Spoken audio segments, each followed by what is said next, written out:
All right, welcome everyone. Before we start our regular session at 7:30, we have a few interviews to conduct. We're going to do the interviews in the order in which they appear on the agenda. Up first is Ken Tetzner, looking to be reappointed to the Economic Development Committee. Ken is not here yet, so we'll just move down the line here. Patrick Quinn, looking to be appointed to the Sustainability Committee. Patrick, come on up.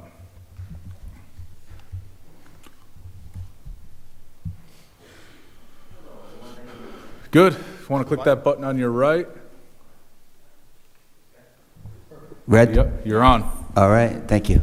All right. First off, thank you for your interest in wanting to serve. If you want to tell us a little bit about yourself, Sure. Why you're interested in the committee, why you think you'll be a good member, and if you've been following along, maybe some of the challenges or successes that the committee has, been in front of. Go ahead. Thank you, and appreciate you giving me the opportunity to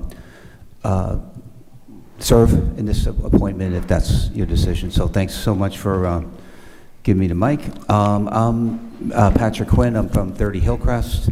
I've lived continuously since 1995, but prior to that, I lived here from 85 to 90, short hiatus in Exeter.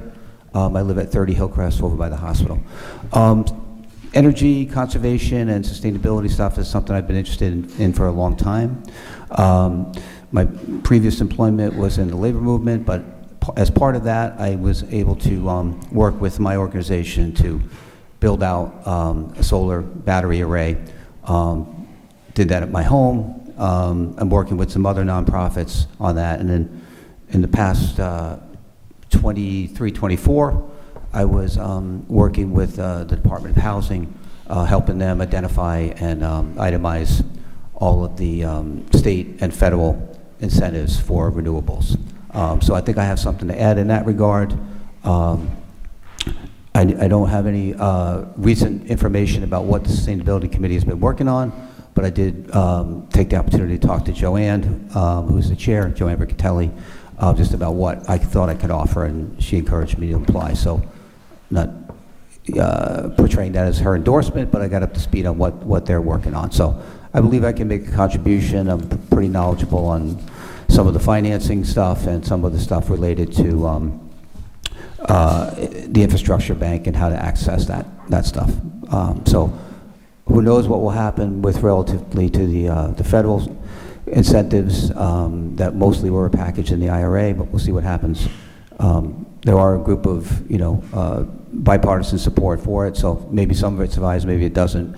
So we'll see what happens. But I have some experience in that area, and I'd be happy to serve on the committee. So happy to take any questions that you may have. And again, thank you very much for your time. Thank you, Patrick. Yeah. Any questions up here? I just want to thank you for offering your expertise to the town. It means a lot. Thank you. Appreciate it. Okay. All right, thank you, Have a Patrick. great night. All right, next up we have Jerry Schaefer, looking to be appointed to the Zoning Board of Review. Good evening. Good evening, Jerry. Again, thank you for your interest in serving. Appreciate you stepping up. Sort of a similar line of questions here. If you want to tell us, why you're interested in serving, why you think you'd be a good member. Sure. And, if you've been following it all, seen any meetings, some of the challenges for them or some successes. Go ahead. Sure. I've lived in South Kingston for probably half of my life, attended URI, graduated with a business degree. I started my own company here in South Kingston Office Park, and I've been there for about 20 years. What we do is marketing, sales, and international trade. And I saw the opportunity that was posted, and I feel like with my background, my experience in business communications, that I would like to be part of a committee in the town and serve in some shape or form.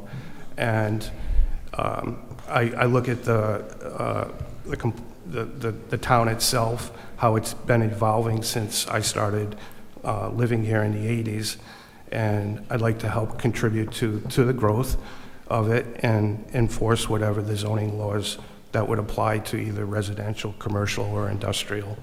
And so that's why I'm here. I saw it, and I felt like that I could contribute to the town that's given so much to me. Excellent. All right, any questions from members? All right, thank you. Thank you.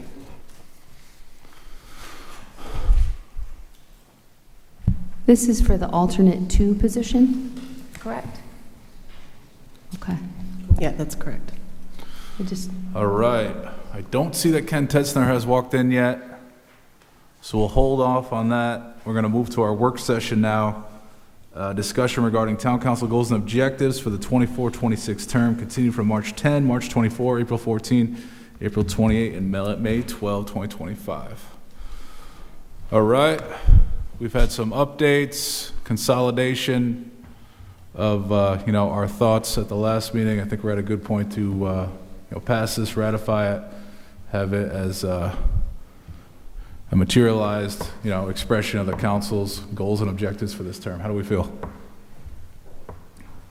I agree, and I just, as the newest member of the council, I just want to thank you, the 4 of you, for working so collaboratively together on our objectives. So I'm ready to move forward with this. All right. How about everyone else? I would agree with Jay. I feel really good about it. I think that we've done a lot of work on it, and I feel comfortable with it. All right. I feel good. I mean, we've identified, the 5 main, from the beginning. It was just sort of getting the right wording in there, getting in the right prioritization. But I think we're at a good point to just get this done. As I always say, we lead by our actions. Our conduct and the way in which we vote, demonstrates what our goals and objectives are on an active basis. But this helps put it into a document to allow it to be a guide for us as we move forward. But I'm all for everything that's there, so I'm good. How about a motion in favor of these goals and objectives to really solidify it? Motion to approve. Well, we don't have to, but I'm suggesting we should. Mike, you want to step in on that? No, I think it would be helpful to have a motion, so that your goals and objectives are. I agree with you, just we're not. No. When we get there, we're in the work session. And what we'll do is we'll put it on a future council meeting when it's on the agenda. All right. All right. As long as we're good with it all, no tweaks. Great. All right, that brings us to the end of the work session. Can I just ask one clarifying question about the zoning board of review applicant? So Councilwoman Bergner has brought to our attention that it's for the alternate 2 term, which expires March 2026. So I'm not clear on is there a position right now that's available on the zoning board of review, or is it not till next 2026 No, March? that's when the term expires. So it would be to fill an unexpired term for alternate number 2 I on March see. 2026. And then if somebody else applied, then they would interview to fill in alternate number 3 for when that one expires. Okay, thank you for clarifying. so I didn't realize that we had 2 vacancies on the zoning board of appeals, so I'm going to reach out to the previous zoning board chair, because they resigned a number of years ago, and we'll reach out and ask maybe if he's considering joining us. Does anyone have objection to that as well? No objection. Thanks. Mike, I got a question for you. I just want this to be clarified. I recall at one point we had enabling legislation or a statute was passed increasing the number of alternates because there's a trouble with a quorum. And how it works is in the event that a member can't show up, alternate steps in, allow them to have a functioning meeting. Is that how this works? Not only that, on zoning boards, we've been reduced from 5 to 4. Okay. Making it a lot easier. All right. Thank you. All right. We have about, you got anything? I checked with Ken Tetzner. He will be here shortly. All right. We're going to take about a 5-minute recess before we start regular session at 7:30.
All right, good evening, everyone. Welcome to Town Hall. We're going to get things going here.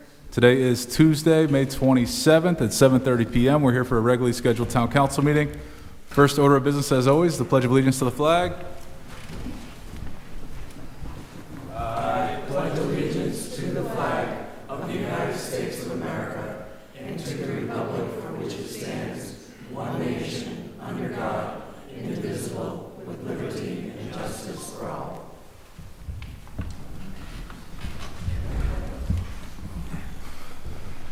Next on the agenda is the land acknowledgement statement. The town of South Kingstown pays homage to the indigenous people and land on which the town is now located.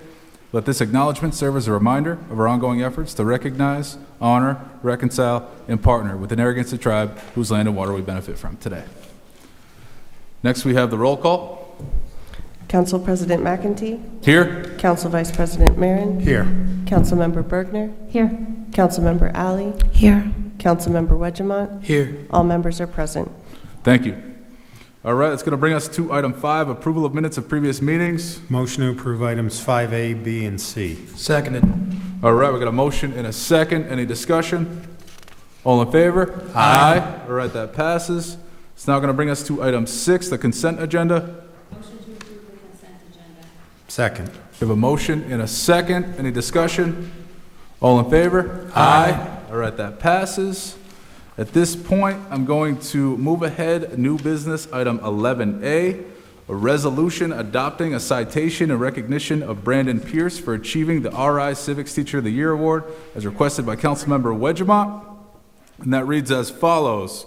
Whereas Mr. Brandon Pierce has been a dedicated educator at South Kingstown High School for the last 13 years, whereas Mr. Pierce has been recognized as the 2025 Rhode Island Civic Education Teacher of the Year by Secretary of State Greg Amore, and whereas Mr. Pierce's commitment to civic education has inspired students to engage actively in their communities and understand the importance of civic responsibility, and whereas his innovative teaching methods and passion for civic engagement have set a standard of excellence in education within the town of South Kingstown and across the state of Rhode Island. Now, therefore, we, the Town Council, the Town of South Kingstown, hereby honors and congratulates Brandon Pierce for his outstanding achievement and dedication to civic education and expresses its deepest appreciation for his services to the students, families, and community of South Kingstown. Brandon, come on up.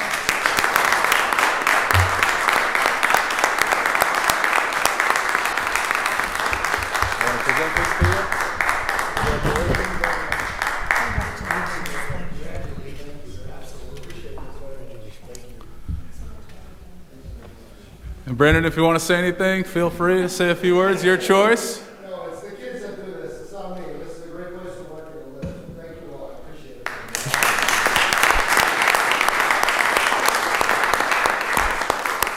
Thank you, Brandon. Well done. And my only regret is that I graduated 14 years ago. You started 13 years ago. I just missed it. So close. Thank you. Do I hear a motion to pass this item? Motion, so moved. Second. All right, we got a motion and a second. Any discussion? All in favor? Aye. All right, that passes. Congrats.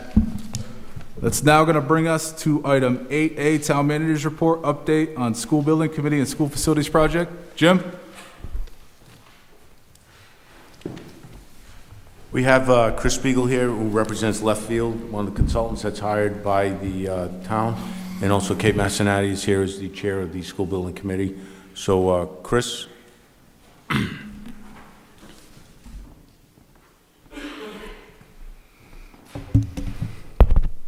Good evening, members of the council. Chris Spiegel, project executive with Left Field. Hope everyone had a lovely long weekend. Today we're going to be reporting out, as we typically have been doing the last couple weeks, with a presentation that touches on schedule, key dates, some frequently asked questions, and we also want to report out early results on the environmental study. 2 slides in, Luke, please. So, as you can see, we are currently here at the end of May 2025 into our schedule, well into the design development period and estimating. We have an estimate reconciliation coming up. We've been working through our estimate reconciliations. We're going to be reporting out to the School Building Committee on Thursday, where we currently are with our estimate reconciliation meetings, taking into the latest account tariffs, market conditions, other projects that we've been seeing, real bids coming in. Once we move through the estimating period, we'll be seeking approvals.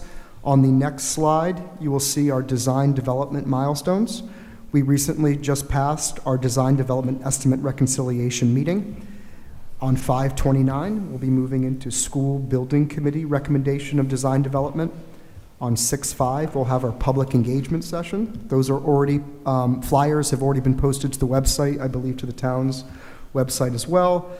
On 6/9, we'll be coming back before this body for our town council approval of our design development submission, and then followed by the next day for school committee approval. And then once we have all 3 of those approvals in hands, we will submit to the Department of Education. Before you move on June 5th, I know the meeting will be live streamed, but I don't believe the original flyer let the public know that that would happen. Is there a possibility that you could just tweak that flyer and put the next round of wave of pushing out to social media indicating that? Yes. Is that a problem? No? Okay. If in the future, because As long as the technology is there, I have no problem doing that. Kate? Yeah, we're here. we're here, Yeah, mhm. so it's easy, Mhm. right? Is that, Jim? Sorry. Is it, I know we talked about the live streaming. It's going to be live streaming, just making sure on June 5th there's no issue if the school building committee hosts the public engagement session and it's live streamed? I was told it's being live streamed. I have no reason to believe it's not, but Okay. we'll check into it. All right, we just want to make sure it's on the publicity. Thank you. We'll do on the website, we always have the live stream link now, also whenever there's an event, so I'll make sure that live stream link is also on the website as well as the flyer. Thank you. If you could send us the flyer individually, only because a lot of us promote things on our own, and it would be great if we had that updated one with the live link showing. Thank you. Does anyone else want it? Okay. Any questions on design development milestones before I go on to the next slide, which is our path to our early construction start? Good. Okay. Just hold on, Chris. Sorry, I was trying to signal you. I just wanted to double check. The school building committee meeting on the 29th, you're going to have the latest cost estimates? We'll have our design development reconciliation completed by that time, correct? Thank you. Chris, we're having another meeting on the 26th, Tuesday, right? Tuesday? We're having a meeting and Thursday next week? Is that correct? Tuesday and Thursday of next week? Thursday. And This, then, yeah. this Thursday, Mhm. and then okay, then next Correct. Tuesday, okay. Since our last meeting, we have had our submission of our Rhode Island Department of Environmental Management permit application. Coming up this Thursday, after the school building committee meeting, will be our planning board hearing, hoping for an approval of the master planning application. Following that milestone, we would then move on to the submission of the foundations permit to the South Kingstown Building Department, looking at a potential approval of a site enabling contract by the town council. That would be the first of hard costs that would be awarded to this project. So we're currently moving forward with soft costs on the project, construction management fees, things like that. This would be the first bid package that we would request that this group make a decision on, would be on 7/14. And then 7/21, 8/7, 8/11, 8/12, you'll notice there are other substantial milestones all related to getting work under contract prior to our notice to proceed by the town manager on 8/12. Again, all of these are what we're targeting in order for us to bring back in that end date so that we have an on-time school opening at the end of August. Excellent. Any questions on path to early construction start before I move on to the next slide, which is our RIDE milestones? Go ahead, Chris. Okay. In terms of RIDE milestones, on 5/7, we had our GMP strategy review meeting. On 5/29, prior to the school building committee meeting, we will have a preliminary meeting with the Rhode Island Department of Education to discuss that reconciled cost estimate. We're looking at having another meeting on 6/3 on the design development plans and estimate submission. There will be work that's always done between when we review with the SBC and then when we submit to RIDE in terms of our cost estimate. We're looking at 6/11 being our submission of our Stage 3 design development set to the Rhode Island Department of Education School Building Authority for review. 6/13, we're looking at submitting some early bid packages. These would most likely be site enabling, steel, concrete, and long lead items such as mechanical units, switchgear, electrical transformers, those sorts of things that can take upwards of a year to get on site, even in the best of times. 7/21, we're going to be going back to RIDE again to review early bid package bid results and drafted GMP. And 8/8, we'll be reviewing our early work GMP with RIDE. This is, we are making sure we check absolutely every box and then some with the Department of Education with all of these meetings. This is substantially more meetings than a typical submission. With that being said, we know that Dr. De Silva has a very keen interest in this project, and we want to make sure that we are meeting with them regularly to address any concerns before they come up, so that when we do submit our submissions, they have quick reviews and they get turned around very quickly. So it's an intentional strategy to minimize the review times and make them as short as possible. We'd rather put in the effort now and have quick reviews. Any questions on the RIDE milestones? So additional FAQs that we believe that should be brought up before the town council. We talked about our design development estimate reconciliation. We had a first look at it today. I don't have any concerns. We are always looking at the impact of tariffs as well. As you know, they keep going up and down. There was a recent threat of 50% on EU products earlier this week. We are managing it as closely as possible in terms of making sure that whenever possible we are speccing products and materials that are made here in the USA that wouldn't be impacted by tariffs, or products that are previously been covered under earlier versions of the North American Free Trade Agreement that were negotiated during the president's first term. We talked a little bit about early release packages. Early release packages are portions of the work that are bought before the rest of the job, allowing the project to maintain an aggressive construction schedule. These are, again, things like foundations, steel, long lead mechanical items, things like that. And then we've also, I'd like to finally, before I move on to the next slide, are there any questions on those three before I get into our environmental study? Great. So some great news to report on the next slide. Our environmental engineer performed a number of soil borings and monitoring wells across this entire site to monitor for any adverse environmental conditions.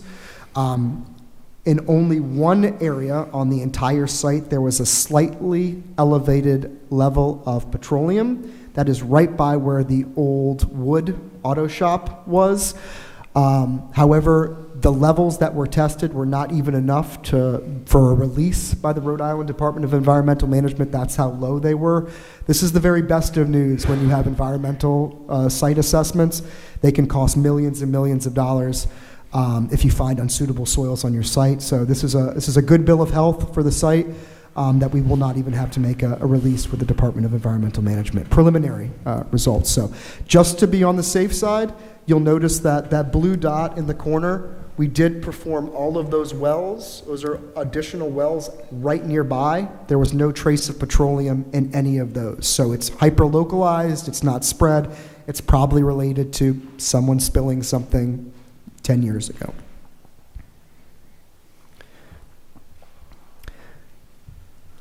It's also currently capped by asphalt, so it's underneath the asphalt berm. So having said that, that's the end of my brief presentation. Are there any questions that I can address? Chris, can you just sort of talk a little bit about what we're expected to come in front of us next meeting to vote on? I know that's the DD there on June 9th. Can you just give us, you talk about it in a lot of meetings, we already have a general idea, but just, so it's out there publicly and we can think about what is to come so we know when we're here next meeting, we know what we're voting on. Go ahead. So there are 3 phases of the RIDE design review process: schematic design, design development, and construction documentation. The basic idea is that as you move through the design process, you go from macro concepts of a site to knowing where every single tree is going to be planted on this site by the end of construction documentation. We're currently approaching the middle, so we'll be asking you to review the floor plans, the layouts, the finished selections in terms of what the exterior of the building should look like.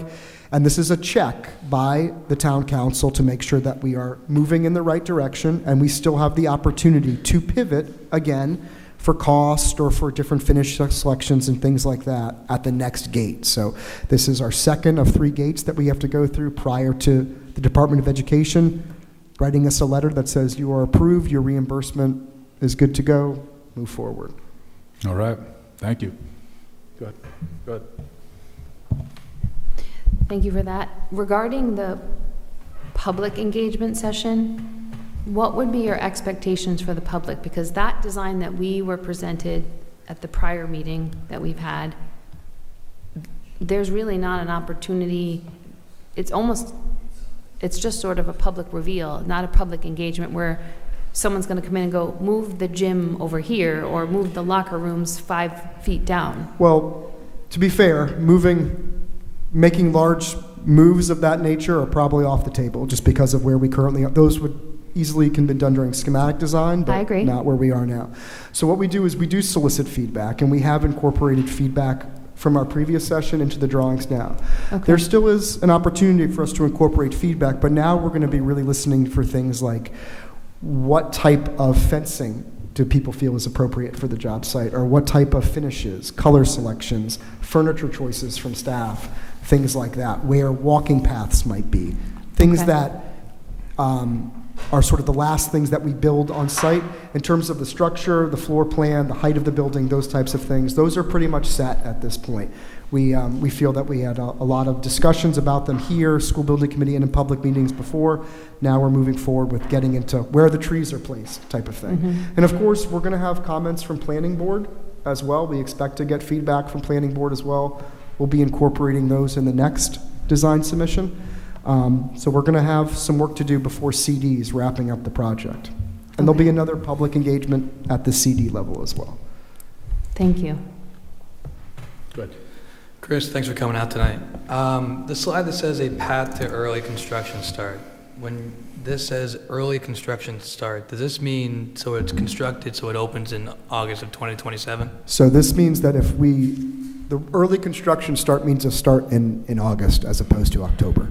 Meaning that we would be on time to open in August 2027? Yes. So maybe this is semantics, but I would like you to consider being a path to on-time construction start, because the original incentive was that we would be opening in August 2027.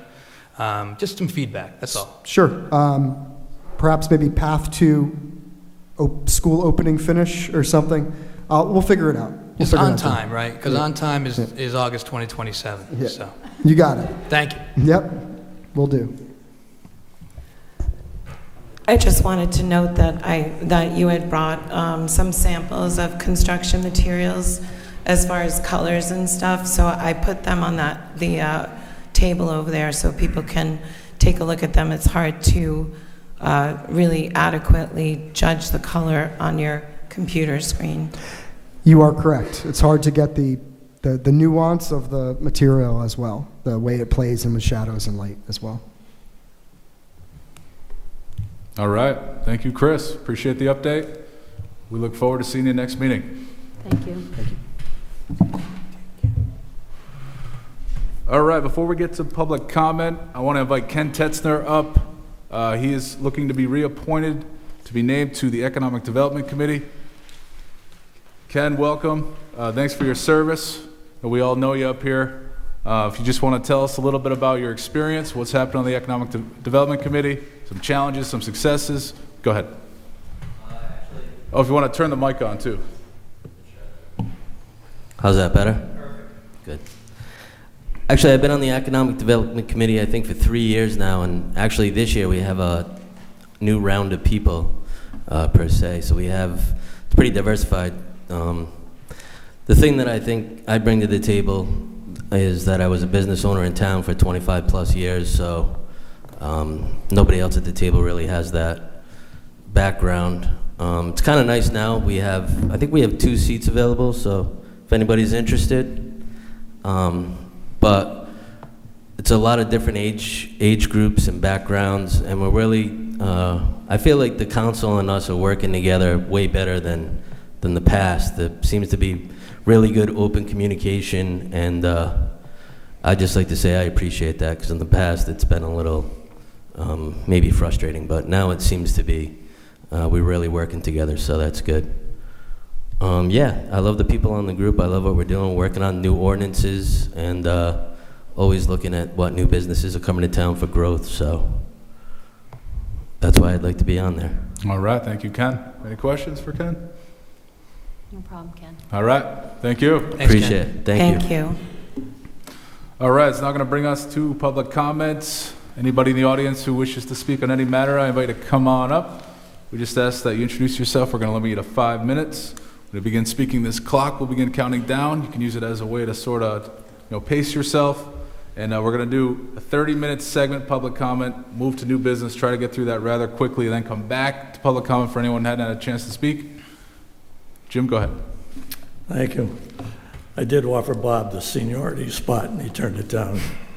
So, Jim O'Neill, Wakefield. I'm still having a real problem a couple of weeks ago with where we are on the Homestead Act, the enabling legislation. And what I really don't understand is why Narragansett was used as a model.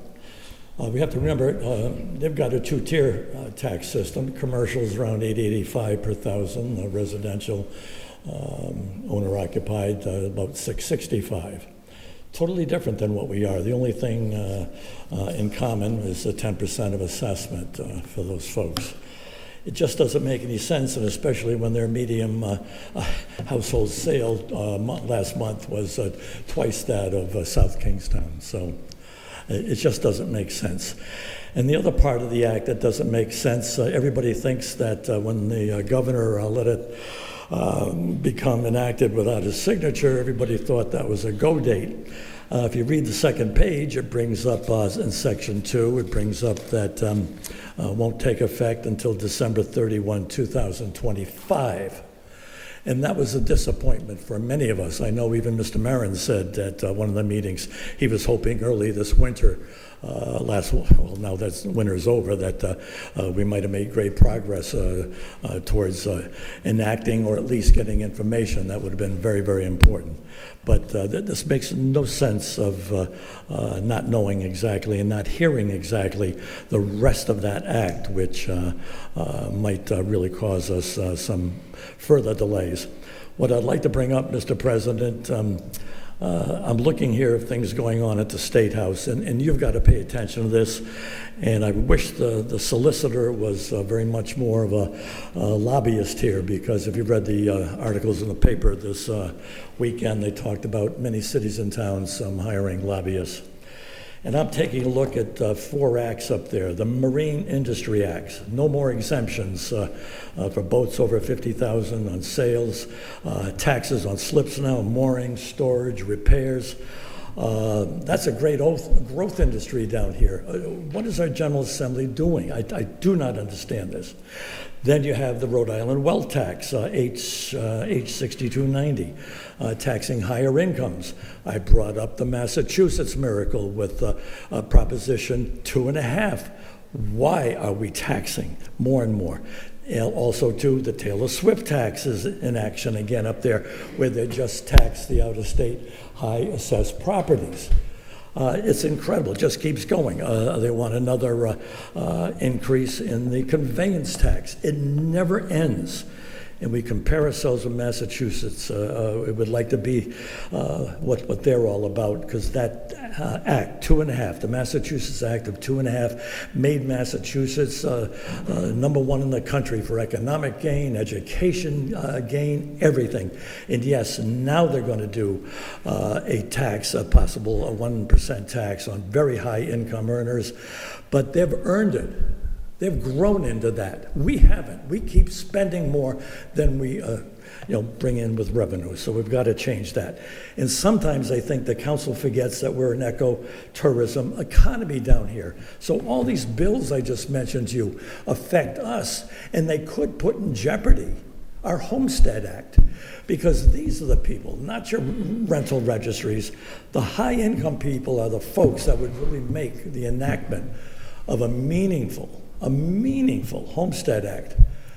If they're going to be taxed 2 and 3 different times at the State House, boy, that's just going to be a loser, and it's very, very, very sad. And if you just let me read one paragraph from Saturday's newspaper, I'd appreciate it. The Newport chair of the City Council, Mr. Holder, talked about hiring a lobbyist. And he said the city already has a powerhouse group of legislators. And that's Marvin Abney, who I know, wonderful man, Louis DePalmer, Senate, great people. But listen to what the president said. They recognize, as we do, that there continues to be a persistent disconnect between how decision makers upstate perceive Newport and the reality on the ground. That says it all. That's what it's all about here. That's most of the state. That's really incredible when you think about it. And that's what it's all about. So I really wish that you would get something together here and really try to. The Marine Industry Act and the other acts up there I brought up to you. We really have got to fight those from moving forward. Otherwise, you're putting at risk our enabling legislation on the Homestead Act. Thank you, Mr. President. Thank you, Jim.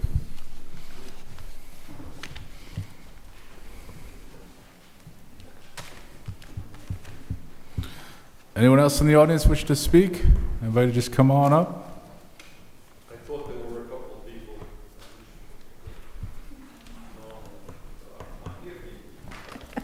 Thanks. Roberta Mulholland.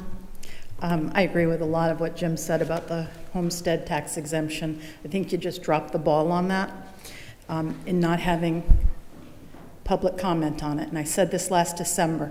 You did it, slammed it through, you didn't discuss it. Secondly, short-term rentals. Every election year, you all talk about how you're going to do something about short-term rentals. You've done nothing about short-term rentals. You have a zoning ordinance. It's a powerful regulatory tool for you. You had a decision last summer from the Superior Court that told you that. Why have you not done anything about short-term rentals? At all the affordable housing forums, people stand up and they say, a big problem is short-term rentals. Short-term rentals are driving the cost of living in South Kingstown higher and higher and higher. We encourage investors to buy homes at high prices, usually cash, and they turn them into hotels. You can do something in the zoning ordinance. If you need to copy another town, look for one, or think of one on your own. But you could do this. Please do it. People are hurting. You're going to come down with, we're all going to be paying for that $150 million school bond. You need to start doing something instead of talking about it only in election years. Third, manufactured housing. I was here last September. I asked you why you have not addressed manufactured housing not being allowed in any zoning district in this town. That was changed in May of 1999. Why? Why are there ends all across that? It's a snob zoning. That's what it is. Manufactured housing is not modular housing. It is manufactured housing. It's on a chassis. They pull it in. They don't put it on the back of the truck. They pull it in on its wheels, set it up, hook it up to the utilities, and the people move in. These are well-made homes. They're made to BOCA. They have a federal tag on them, but they're not allowed in our town. You know, you drive around this town and you see all the ranch homes that were built in the 50s, the capes.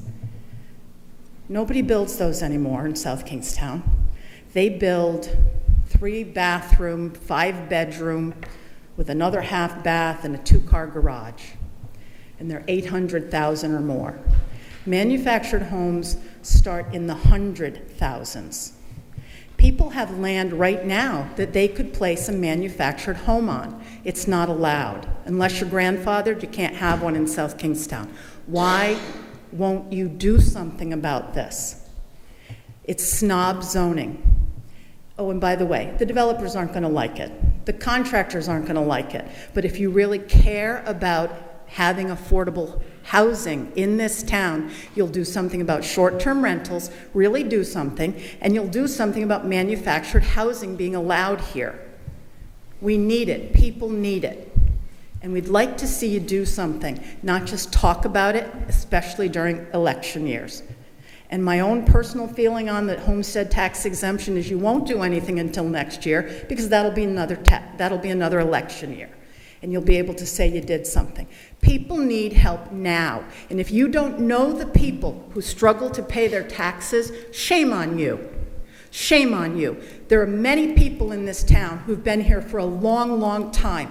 They struggle. They worry. That school bond worries them. Do something. Stop talking about it. I wish I could say you're dragging your feet, but to be dragging your feet, you actually have to be moving forward. Do something, please. Thank you. Thank you, Roberta. Before the next speaker, could I just ask the solicitor to maybe help us by responding to either in writing to some recommendations regarding short-term rentals and regarding to any changes to the zoning ordinance that we can make regarding I've already developed an ordinance. I'm going back and forth with Jamie Rabbit on it, and it's going to be showing up on your agenda probably at the next meeting in June. So in 2 weeks, we'll have an order of notice, potentially, on the manufactured homes? Not on manufactured homes, on the rental situation. On the short-term rentals. This is the first I'm hearing about manufactured. If you want to go in that direction at a later date, we can certainly come up with something. It would have to go to planning, et cetera, for an amendment to the zoning ordinance. Well, it would be helpful to me. If you want to discuss manufactured homes tonight, you need to add it to the agenda, but quickly. The Open Meetings Act allows me to respond quickly, but if you're all going to get into a conversation, we have to add it. But the short-term rental is actually going to be all rentals. You will have something. It's already been drafted. It's fine. ready to be inserted into your zoning ordinance. You will be able to act on it within the next 30 days, and we'll get that going. Great. So I was just, would you mind? Yeah. It would be helpful to me to get your perspective on your manufactured homes, what Roberta Mulholland just said. If you can communicate that to all of us, and Sure. then we can, one of us can decide if we want to put it on the agenda, rather than to have a 5-people discussion on it. Is that fair? More than happy to do so. Yeah, I think that's I'll do that. that's a good idea. Yep. All right. I'll look at what other towns do. I'll give you a quick memo on it. Thank you, Mike. Thank you, Mike. Anyone else in the audience wish to speak? I invite you to just come on up. Oh, boy. Good evening. Hi, Bob. It's great to be here. It's great to be seen. Anyway, that's what old men say, and it's true. Well, I'm going to start with, I don't have anything planned when I come up, so I was very impressed with the beginning of the meeting, seeing people volunteer to take over tasks that need to be handled by the town. One of the reasons I come, I want to hear things like that. Well, I want to say I even heard the President of the United States say something I agreed with this week. He was on C-SPAN. Of course, he's on C-SPAN a lot, but he was on C-SPAN to recommend to the American people that they tune in to C-SPAN. And I'm going to, there were many others that did it. And if you watch C-SPAN as regularly as I do, you know what I'm talking about. It's like a little advertisement for C-SPAN that they're doing, but it's done by some of the most prominent people in the country. And it's a time when we need to be aware of almost everything that's going on right now. I sit at home and I think, I'm lucky I got a few diversions. I go fishing a little bit and I play a little tennis, get my mind off it. But when I'm home, there's not too much. I watch NPR. I listen to NPR and I watch PBS. I watch the NewsHour every single night that I can, because they have good segments and they cover an item with a little more detail than you would get on the regular news programs. That's why I watch it. But right now, on another note, the president is actually making determinations about, what can we do to take some money away from NPR and PBS. Well, they don't, actually it's only 1% of their government, of their, I usually don't use the statistics, but I heard it today. So I'm not a numbers person, but that 1% is going to, without it, is going to jeopardize all kinds of small areas in the country that really depend on that NPR and PBS. And I spend a lot of time in New Hampshire. I have in the last 16 or 20 years anyway. And when you put the radio on up there, it's 90% it's 90% NPR. It's all public. It's all public. It's great program. They have a great list of things. Okay, I'll get off that. I was thinking a little bit today about one of the things you hear all the time now is the left and the right. The left and the right. They lean left or they lean right. Well, I just think we need to focus on right exact things that are policy issues that you have to look at them. And I'm not that good at it myself, but I do spend a lot of time listening to people that are. And Another thing I wanted to say today, before I see it's running out and I could get going. I forgot to say something last week. I was so pleased that so many people got up and spoke in public forum. I think it's the most important thing that can go on here. I've said that for a long time. One thing that happened today, or didn't happen today, there was a $1 million a plate dinner at the, I think it was Mar-a-Lago, one of those, wherever it is, you know. And one of the people that was at that dinner, the next day, was given a pardon from whatever he did. And it was highly politically connected. And I listened to 2 or 3 speakers this week talking about that type of thing. And also the judges. I listened to several programs where people were talking about what's happening with the judiciary in this country, and it is big time. I haven't even said it once, but I'll say public, you know, the things that are going on with the law right now is the most critical thing in my mind that we have to be aware of. We as individuals in the country have to be aware of these things. And I don't think a lot of people, I don't blame people. People work hard in this country. People are out. I understand that part of it. It's very hard. But if you're home, you don't have to watch the regular programs all the time. Just whip on C-SPAN. I'll guarantee there'll be something of interest on it. We have 3 channels in Rhode Island too. C-SPAN 1, 2, and 3. And they cover a lot of territory. Anyway, thank you for your time. Thank you, Bob. Okay, anyone else in the audience wish to speak? Brett Harrington, Wakefield. I wasn't going to say anything tonight, but Bob, you motivated me.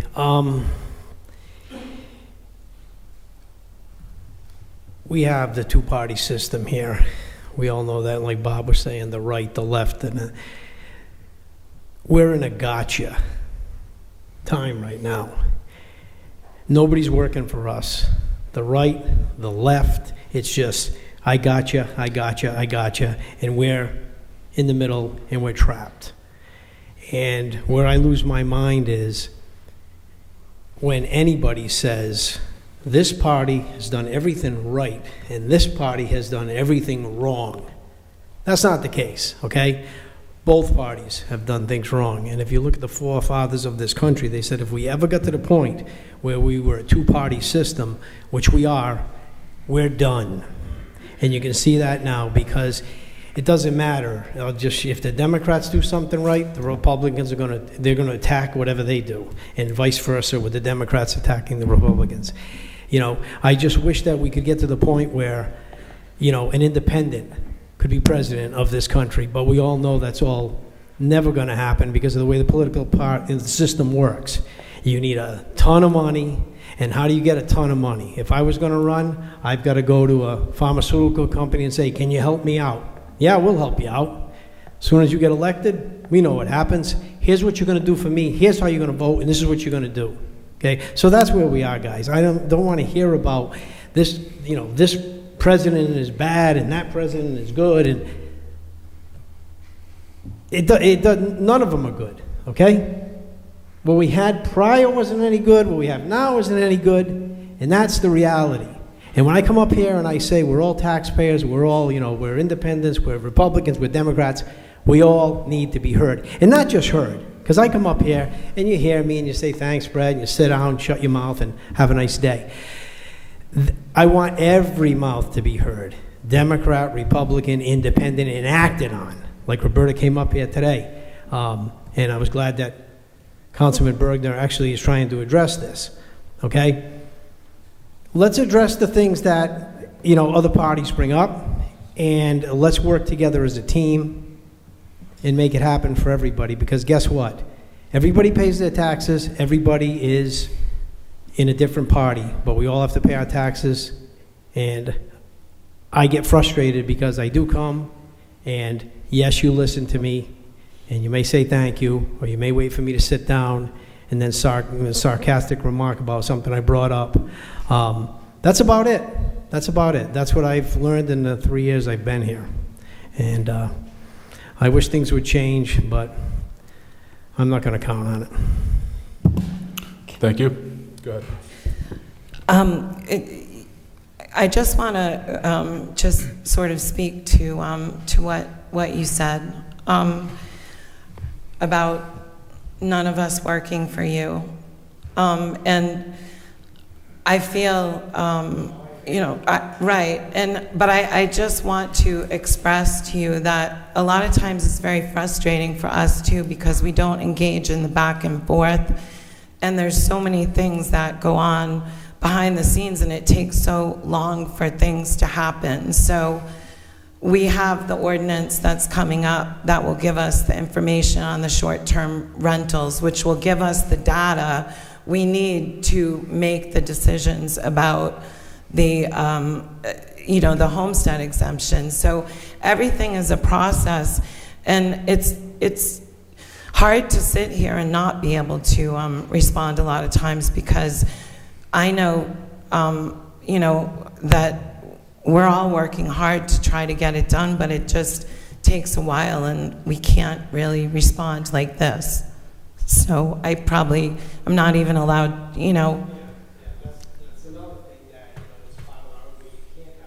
Brett, you have to come back because people on home can't hear you. Sorry. And that's another thing. That's an excellent point. We're not allowed to have back and forth. There's a lot of things. And like I say, when we sit here for hours, and I don't know how long the 5-minute clock has been up. I don't think it was years ago. And if you could always say, hey, buddy, you've gone a little too long if you want to wait and come back or something like that. But now that your 5 minutes are up and you've already spoke once and you can't speak again. And another thing, too, is, we talk about new ideas and bring the kids in and get rid of the old gray hair. And we see the kids sitting out there, and we all love when the kids show up. Well, we also need new ideas on, in some of our positions on the town. Some of these positions end up being lifetime achievement awards. We don't need that. We need action if we're asked for something to do. If the solicitors ask for something to do, you said you can't do it now, but bring it up and look at it. Okay, and I said, right, and Roberta was right.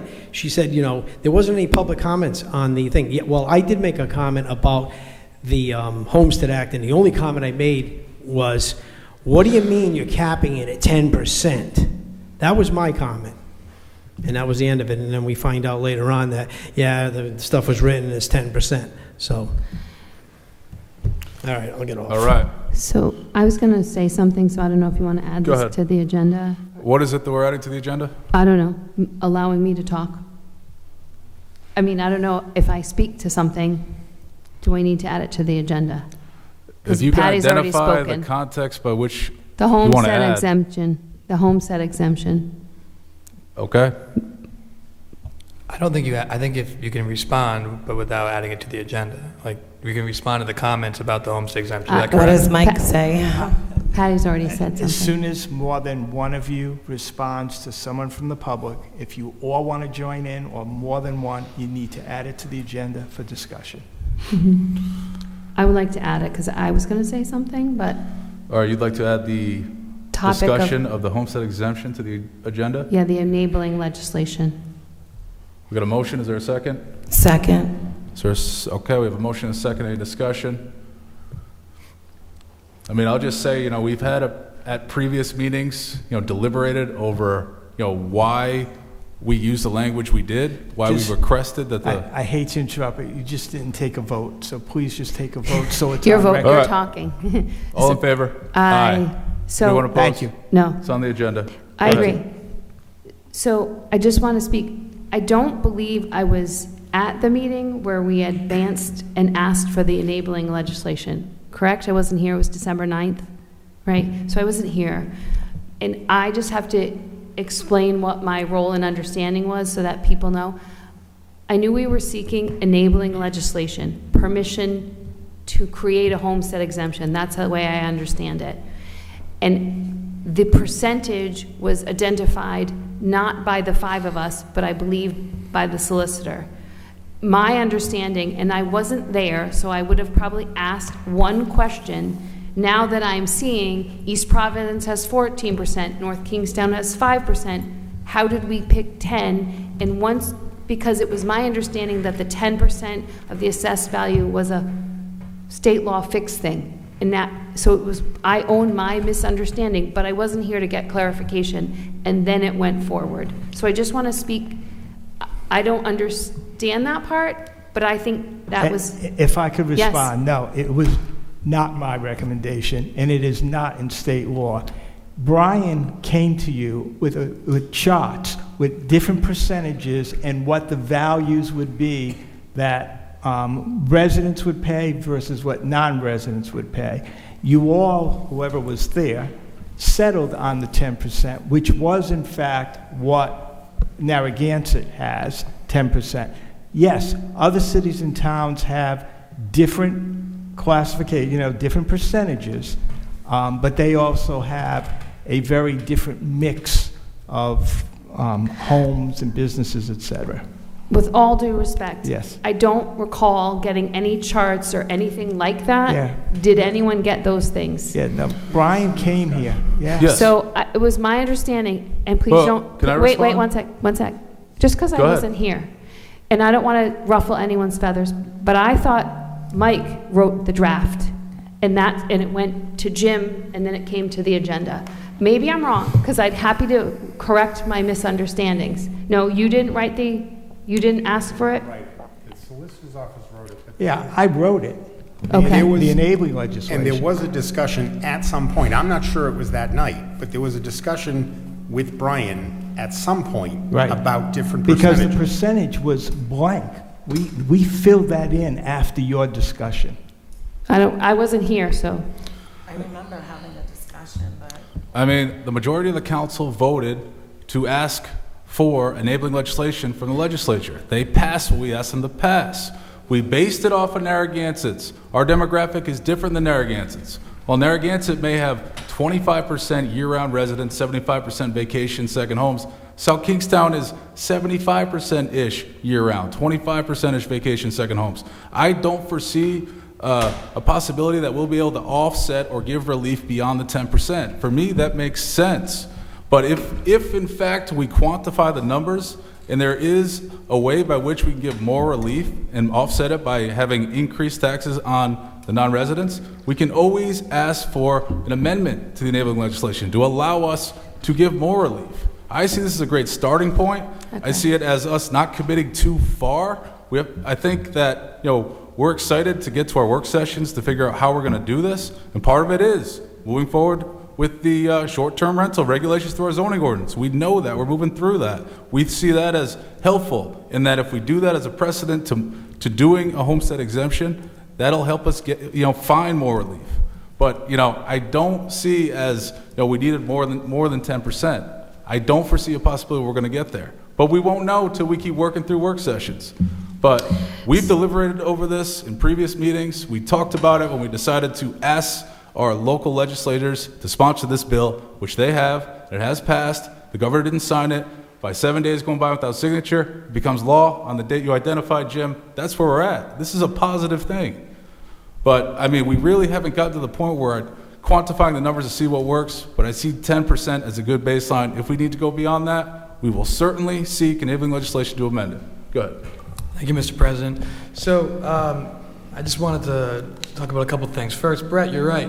This council needs to be dedicated to all the citizens of South Kingstown. I completely concur with you. As far as the homestead exemption, both parties in this town ran on enacting a homestead exemption. This council in December sent a letter to the General Assembly asking for this to pass. When a council sends a letter to the General Assembly, it is not guaranteed that that's going to pass. Mr. O'Neill made a mention about certain towns and cities passing or hiring lobbyists. Myself and Vice President Marin testified at the House Finance Municipal Committee, urging them to pass this. I testified at the Senate Finance Committee, urging them to pass this, going up to Providence.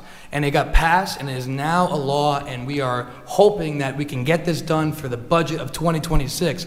We already passed our budget for next year.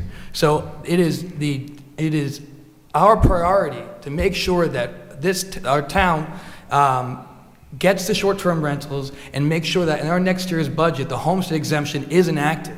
I think 10% is a good start. I agree with the council president saying that after the short-term rental, looking into it and see how many we have and see how many residents are in this town or an owner occupied, then we can ask for an amendment. But I think that this council followed up on the priority of the homestead exemption.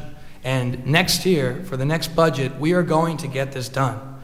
It is our priority. And I think that, to reiterate, it is not a guarantee when a town sends a letter asking for a bill to pass the General Assembly, it's going to get passed. The city of Providence, who has the most members in the state, is asking to raise over the 4% levy to 7% because they have to pay Providence Public Schools. It's not a guarantee it's going to pass. We got this done this year. Our state representatives and senators got this done this year.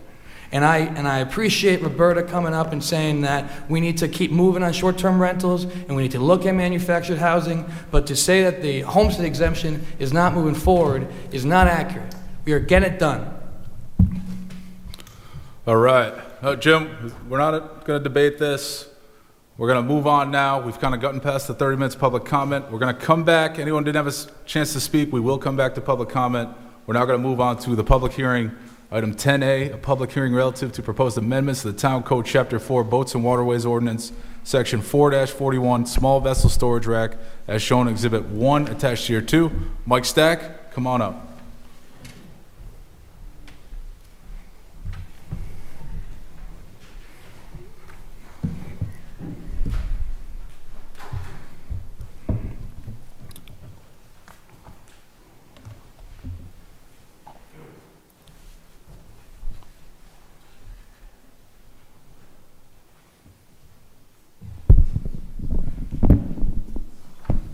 Good evening. Before you is a proposal that the Waterfront Advisory Commission has deliberated on over the past number of years to basically codify activity that's already been occurring, specifically on these two streets in Matunic. For decades, possibly generations, it's unclear, people have stored their small dinghies, kayaks, canoes, paddleboards at the end of these two streets in the Matunic area. Some people use them to access some town-owned moorings in the two coves there to the south, Seeger Cove and Seaweed Cove. Over the past number of years, with the limited amount of places to access the water, keep small craft, we saw the number of boats, which was maybe a couple dozen for most of the time, balloon to close to 100 boats. And it became unmanageable for the highway department to manage the right-of-way, unsightly for those living adjacent to the area, and just generally unkept and uncontrolled. So back in 2021, the Waterfront Advisory Commission actually had done an audit of the public rights-of-way in town, and one of the recommendations was coming up with something to manage this. So what you have before you is their work. Just briefly, and I should mention that it's currently under the town ordinance prohibited to store boats in this area, but it's been going on for so long, kind of don't ask any questions, turn the other way is kind of the approach that was taken. So these are the two locations. Just have a couple of brief slides if you're not familiar with the area. In Matunic, Washington Street, Lake Avenue. There's a little broader view, kind of orient you to the area. That green circle in the center there is the area we're talking about on Potter Pond. These two streets here, you can kind of see some of the boats in that area. And there you see in the Seeger Cove mooring field some of the boats there adjacent to Lake Avenue.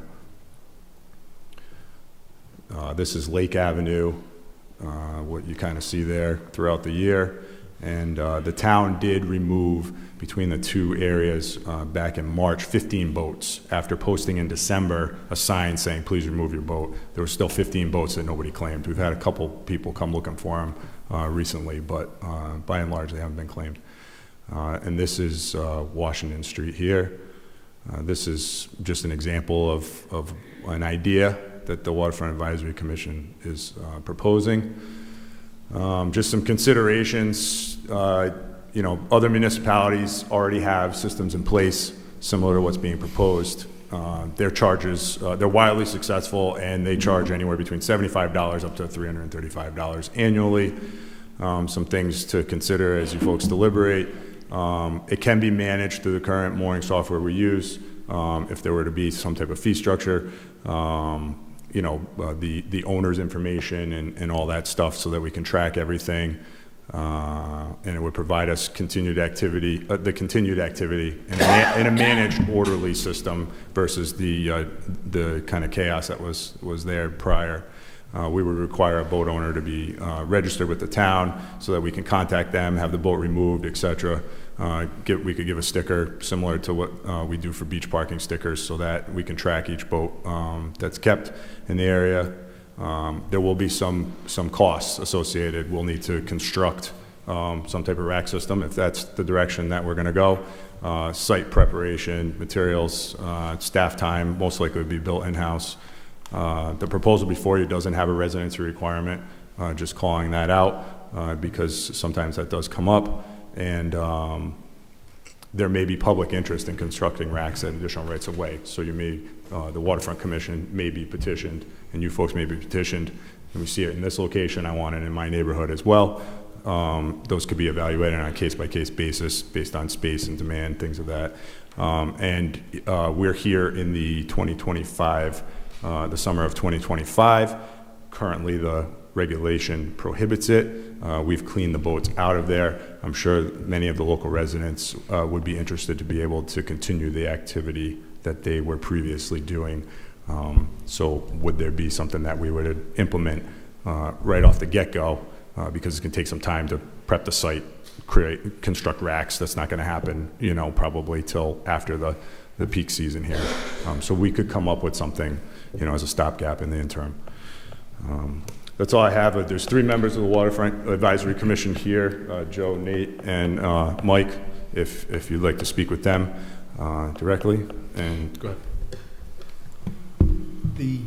The actual access point, that's a public access? That's correct. It's a designated right-of-way to the water in the town. Yes. Do you or the commission have a recommendation as far as residency requirement and an interim measure for this season? The current recommendation is that there is no residency requirement. That's what the commission is proposing for you folks to deliberate. Why? Whoever wants to answer it. Nate Merrill, member of the Harbor Management Commission. We thought that there were a lot of seasonal homeowners there that use the right-of-way when they come down in the summer, live somewhere else. It didn't seem like it seemed like the customer use that we were trying to codify included seasonal people that were using it. It seemed unnecessary to make it resident only. We did put in wording to have the mooring holders have preference for reasons to get out to the boat. It's kind of illogical to not be able to get out to the mooring. So, but that was the thinking. Okay. So if you tweaked the word residency, that would include, I understand people who have a seasonal house down in Matunic on Lake or Washington even, that certainly makes sense because they're going to be walking down as opposed to somebody that drives down from Smithfield for the day. Well, where would they park? So, that's another whole issue. I know. So Yeah, I think what yeah. Mike's saying is maybe property owners, South Kingstown property owners, be a bit more inclusive word. Is that where you're headed? Yeah. If I may, the requirement for mooring, by state regulation, we're required to do moorings on a 3-to-1 resident to non-resident ratio. The definition of a resident for a mooring is a resident or a property owner. So if you pay property taxes to the town, you're qualified as a resident for the purposes of the split fee. We charge more for a non-resident than we do for a resident with the moorings. And so that's how we qualify a resident. Either they pay property taxes or they're a resident. They have a utility bill of something of that nature. They're a renter. Could you take advantage of the ordinance by storing, I don't know, some, I guess, vessel, without an engine here, if you don't have a mooring? But can you Yes. use the storage rack if you don't have a mooring? Yes. Yes, so this proposal is going to designate at this specific location, and it could be taken on a case-by-case basis. So there's no vessel storage allowed at any public right-of-way in town by ordinance. There are other mooring fields adjacent to public right-of-ways where boats are not stored, and the people who have those moorings are compelled to access their mooring in a different manner. This is unique, specific to these two streets. It's not advertised or a given that just because you have a mooring, you have a place to store your boat. What the Waterfront Commission has suggested is that on the initial offering, anyone who has a mooring will be given the first right of the spaces that we're offering. So every right-of-way is going to have a carrying capacity that we'll have to determine. So at Lake Avenue, it's pretty large. Obviously, there was upwards of 75 boats there. So the racks, we're anticipating maybe the bottom row would be in that cove, there's, I believe, 22 moorings. So those first 22 would be to the mooring holders, and then maybe the top rack or any additional ones would then be offered in a lottery manner or something similar to anyone else. And then going forward, there would be a wait list maintained, just like we do with the moorings. The next person on the wait list, when somebody gives one up or doesn't satisfy the requirements of having that space because they're not using it or what have you, it would go to the next person on the wait list, or if they didn't pay their fee, things of that nature. I've been waiting. Go ahead. It seemed like you were already asking a question, but go ahead. No, I didn't ask any. Well, go ahead. So I just have a question, and it's a small one. Would this be an opportunity for the high school carpentry shop to sort of build the racks in the future, sort of dovetail? I'm just putting it out there. Sure. I mean, we've only discussed internally, potentially when staff time allows in the off-season doing it, but we haven't committed to how we would construct them, or at this point, if we even would construct them. This is up for considerations. I feel like, Patty, that's like the set crew stuff. It's like job security for the carpentry program. That would be the gold standard, in my opinion. So that's all. Sure. Put it out there. Happy to look into that. It certainly would lessen the load on the staff. Well, yeah, and then they could ongoingly replace your inventory, and as it sounds like you could expand in some other areas, it would just make sense to have that as a learning opportunity. maybe we could partner with the URI people and offer classes too. That was just an idea. So I just want to thank you and the Waterfront Advisory Committee for your hard work in preserving public access and building on the success we've had in this town. I'm definitely in support of this. I guess my only question is, I don't know if it's equitable to have the folks that have the moorings have first come, first serve on those. I think that people have been waiting a long time to get on the moorings. And it doesn't really make sense to me to have them be first access. We should be trying to open it up more for more residents. I would also suggest, I think the 3-to-1 ratio is pretty good, but I would really try to not have it just for, I would say that full-time residents of South Kingstown should be able to do it for free, have free register. If you pay property taxes, you can pay the lower price of $75, and if you're an out-of-state resident, I think you should pay top dollar, $335. They'll pay it anyway. That's how I feel about that. I think that this council has been dedicated to making sure that the tax dollars go directly to our taxpayers of South Kingstown, and I think that this is a good way of giving a incentive to become a resident, to be a full-time resident instead of a snowbird. And that's my suggestion for the Waterfront Advisory Committee. Good job. Could I just offer a couple clarifying points on your comments? Shoot. One, the fee structure is not recommended by the Waterfront Commission to be $75 for a resident and $335 for a non-resident. That's only a snapshot of what other municipalities are charging. The fee, I'll let the members speak to the fee proposal, but that is something that would be set in the fee schedule by the council, similar to the moorings and other fees that we charge. There was a point that you had made about the residents. The 3-to-1. Thank you. The ordinance 3-to-1 is specific to moorings. This proposal does not have a 3-to-1 resident to non resident ratio, it doesn't stipulate that you need to be a resident in its current form in order to be eligible to apply for this RAC. So there's no residency requirement currently. But if we had residency requirements, we couldn't apply for the grant? Or couldn't There's no apply for grant funding involved in this at all. My apologies, you couldn't? Yes. We don't, the current form doesn't say that you need to be a resident to apply. And correct, there's no grant funding. This would be something that we would have to use operating funds Gotcha. out of my operating budget or what have you to Or just to follow up on that, so we've had several residents in Matunic that have written us letters, this council, in support of these measures. And honestly, you know, we've talked about short-term rentals. If you're an out-of-state resident owning a second home in South Kingstown, you should be paying top dollar to be using our resources. That's how I feel about that. If you can own 2 homes, then, you know, charge them as much as you can. Would you like to say something to that? Hi, Nate. Hi, Nate Merrill. Hi. How you doing? One thing is that there's a requirement to use the rack space, so it's not like these things would get booked and then not used and not come up again. So there is I believe it was like a 30-day use requirement, so it has to be used continuously for 30 days. And having a small fee makes it so it's people that want it will go. You guys get to choose the fee, and we suggest something. And I want to check with Mike. Can you remember what? 20. Sure. That's what you guys. I think.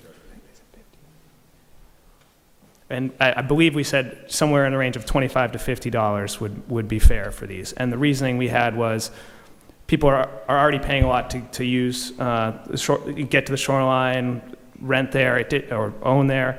It made sense to have a fee, but not make it prohibitive or make it some sort of revenue generating source, as much as just maybe a barrier for people that want it, allow the paperwork to happen, but not be another fee to use coastal resources. So that was the thinking there on the simplicity of not making a high fee or a tiered structure. Same with the resident, non-resident.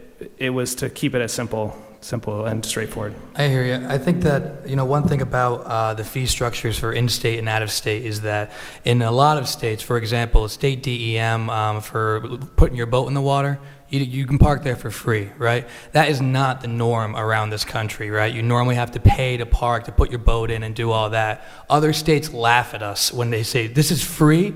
I mean, you should see how many out-of-state license plates are driving boats down every weekend.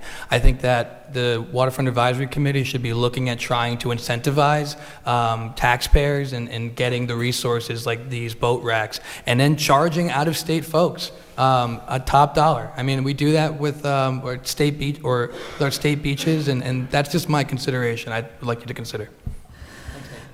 So given that these boat racks are used for kayaks and things of that nature, it's a pretty affordable entry into the world of boating. And so I would like to keep it as affordable as possible. And I quite frankly would like to keep it for our residents, if at all possible. I don't want to continue to give more things to those that have the big boats and the slips at the expense of the little people that have a kayak and just want to be able to enjoy the outdoors. I got a few questions quick before we open up public comment on the hearing here. I want to sort of ask you practically how this is working. So if you have a mooring out there, there's not a lot of parking in the area. If you have a mooring, you likely live in the area, and you would keep a rowboat at this storage, and then you would row the boat to the mooring, tie it up, and then get on the boat? Yep. So currently, that's what a lot of the residents do. It's not a requirement to live in the area to have a mooring. You could live in Providence and have a mooring if you qualify under the 3-to-1, and you could. There's no parking restrictions on these streets, so you could come down and you could park. You could have a kayak on top of your vehicle or a rowboat in the back of your truck and go out Are we to your seeing mooring. that? Like, is that likely to occur? I'm not seeing. I don't have firsthand knowledge of that. I'm just saying that that is an option.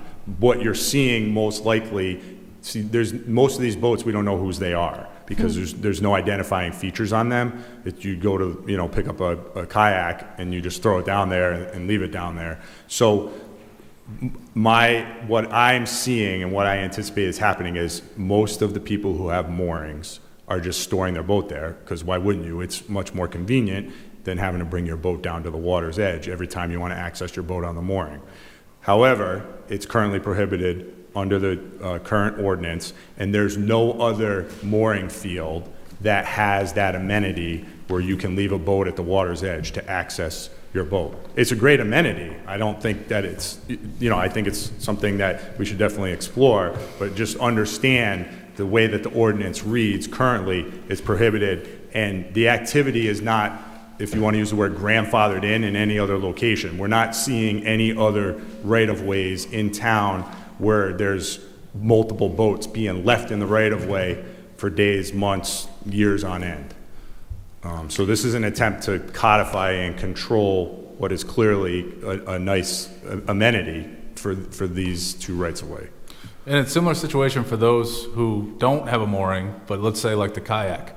You're likely going to store a kayak there only if you live in the area, because it's difficult to find parking, right? I'm just trying to practically think through this. Potentially, but there's nothing prohibiting somebody currently from Providence applying for a spot in the kayak rack and getting it, storing it, and accessing the pond. And there's certainly, because of the number of boats that are there and the number of moorings, there's clearly people who are just using the location as a place to store their boat and access Potter Pond.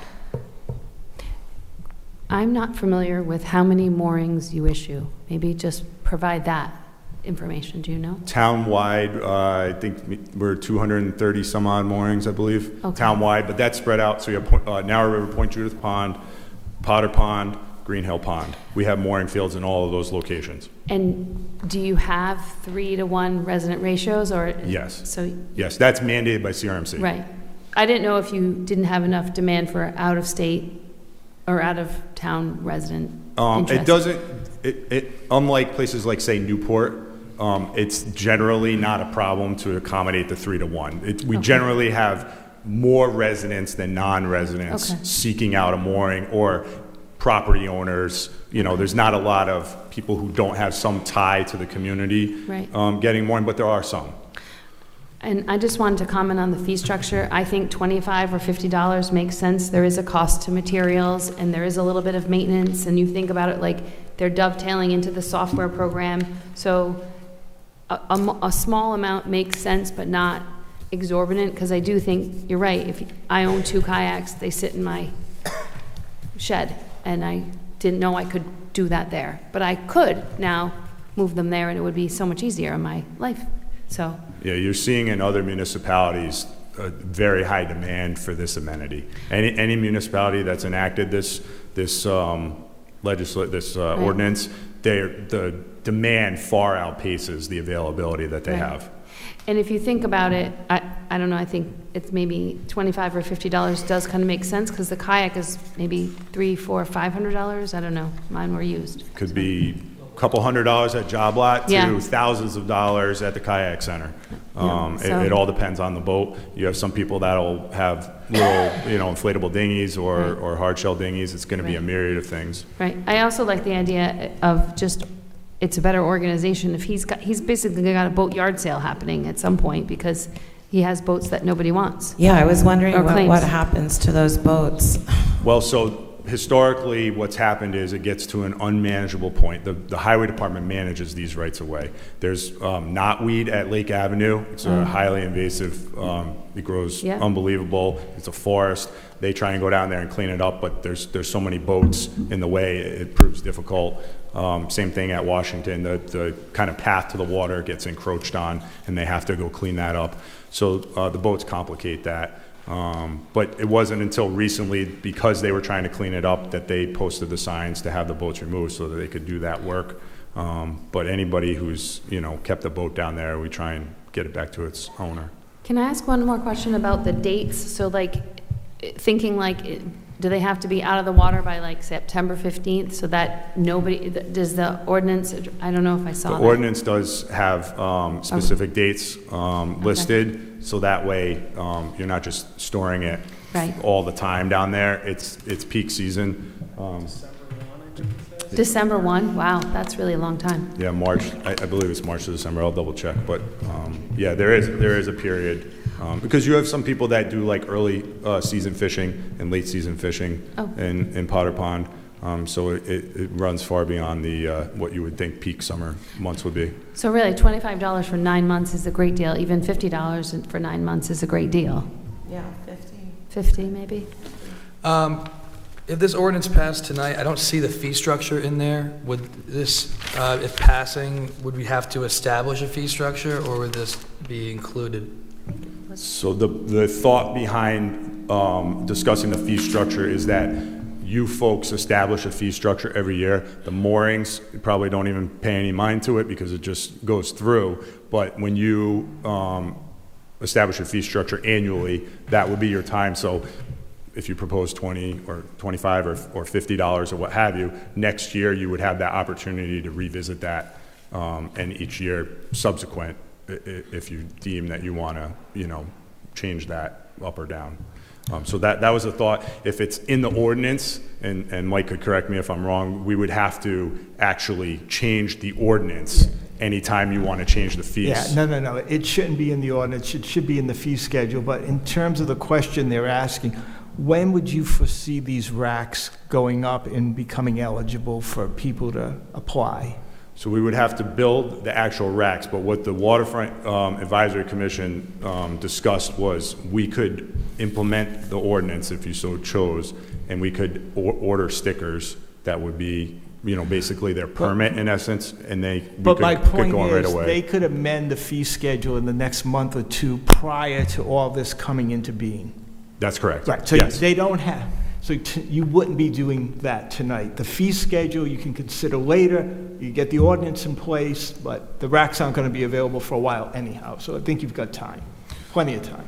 If we wanted to, go ahead. Thank you. I think that I'm in favor of this ordinance. I think that the council has some disagreements on the fee structure, but we can figure that out in the future. Microphone. So the stickers would be this year's solution while we worked on the racks? Is that the way I heard it? That's fine. I just wanted to make sure we heard it that way. What we've anticipated is that it would be an annual thing, right? So we would color code the stickers or have some type of date so that we can always track the owner. We know that if somebody's left the system, that sticker no longer applies, and then there would be, like a number in the sticker, that we would be able to trace back and say, okay, that green Old Town canoe is registered to John Smith. Right. He lives on Washington Street. And, that would be a kind of our control. And they would also be required, much like a mooring, to renew annually, provide their personal information, a picture of the boat. So that would kind of be our checks and balances to ensure that the boats that are supposed to be in those locations and they're the people that are paying for it, that they meet the requirements to have it and all those types of things. Sounds like you've done a lot of work. Appreciate it. And Mike, if we wanted to do a residency preference, that would be something we'd have to fit into this tonight. Is that right? Yes, so I've been listening to you all, and if you want to do that, we'll add a new section called eligibility, and it would state only South Kingstown residents or taxpayers shall be eligible to apply for a storage location. By saying residents or taxpayers, the residents would cover anyone who's renting property and lives in town, and taxpayer would be whoever owns property, whether it's a summer home or not. So I think that would cover what it is that you're asking, and what that would eliminate is people from other communities coming in. So it would be. Well, question on that. Is there a way we could give them preference without actually excluding Or just the fee Yeah, structure non-property side? owners I or could non-taxpayers? say South Kingstown residents or taxpayers shall be given preference. Yes, we could do that. So that way, in the event that there are Extras. residents or taxpayers, Since there's no state money involved, you're able to limit it to residents, just like you do at town. Yeah. I just want to be on the record that I am for the ordinance saying for residents and taxpayers as opposed to opening it up to anyone else. That's how I feel. So the only thing to think about, and I appreciate that advocacy, but think about if we had a fee structure was $250 to put your kayak here, and somebody from Smithfield said, you have a spot, I'm happy to pay for that. I would want, if he could sell Well, one. Yeah, there's like a vacancy. Yes. We want to if be there's able to a- open it up we to need to have the language account non-residents for a and vacancy. non-taxpayers. So maybe the ordinance says something like, application submitted by June 1. After June 1, non-residents can apply for any leftover things. This is the rate, $250. Or we could just say preference shall be given, and that way, it's still within the harbor master's control under all those other Yeah. provisions. So we won't say only if that's what, we'll just say preference shall be given. And that also gives us the opportunity every season, if there's a vacancy, it can go. If there isn't a vacancy because residents are filling them up, then we don't take non-resident.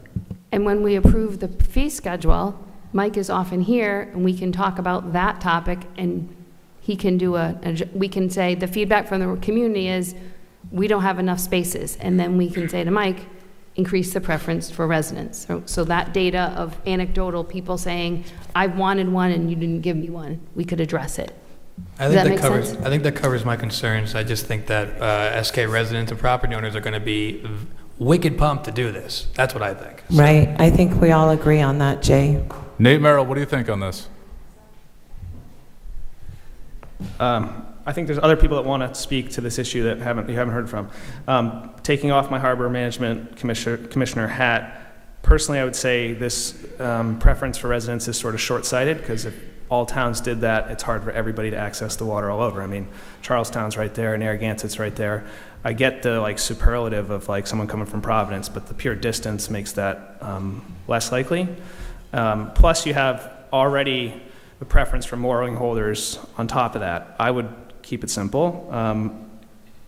The whole excluding other townspeople, I get that you want to prioritize your own residents, but we're so close to each other, we share each other. I go to Nittigrit Pond. I wouldn't want Charlestown to make it so I couldn't have a rack in Charlestown. So I think it's a little bit selfish and leads to more restrictions for everybody in the end. It's kind of a race to the bottom.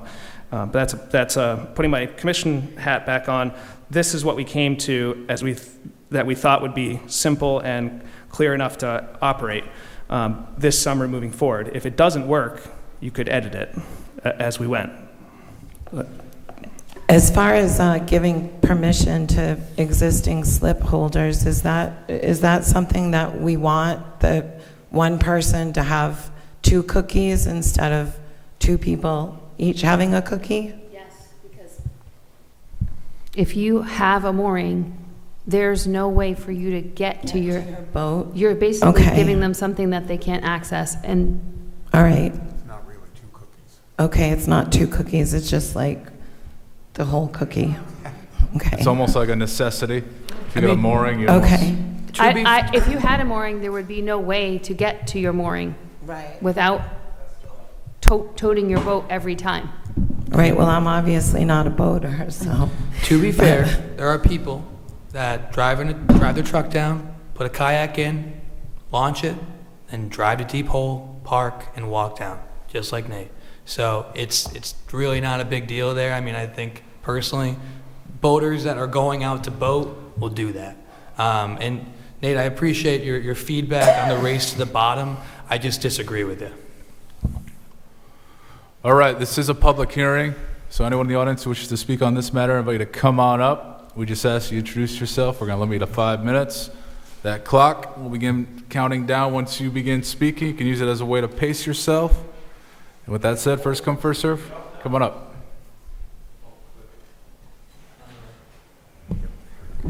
First off, good evening, and thank you very much for hearing from us. And before we even begin, a big word of thank you to Mike. He has put so much work into this. My name is Father Charles Galligan. I'm a Catholic priest out of St. Joseph's in Cumberland. We had the 38 hurricane and then the 54 hurricane. My family bought 5 lots of land from Wani Carpenter in 1955, 70 years ago. In 1958, we put 3 little houses up there. That became our residence. We've lived there ever since. In 1978, Rick Edgerton of Point Hugh Boats put my whaler at the end of the street. He set the mooring, and he put my dinghy right there. And obviously, I'm nervous. But let me back up a little bit. Let me explain why there's a right-of-way on Lake Avenue. The community center, the community house, developed Lake Avenue through the town as a beach. The town took trucks and backed in with sand.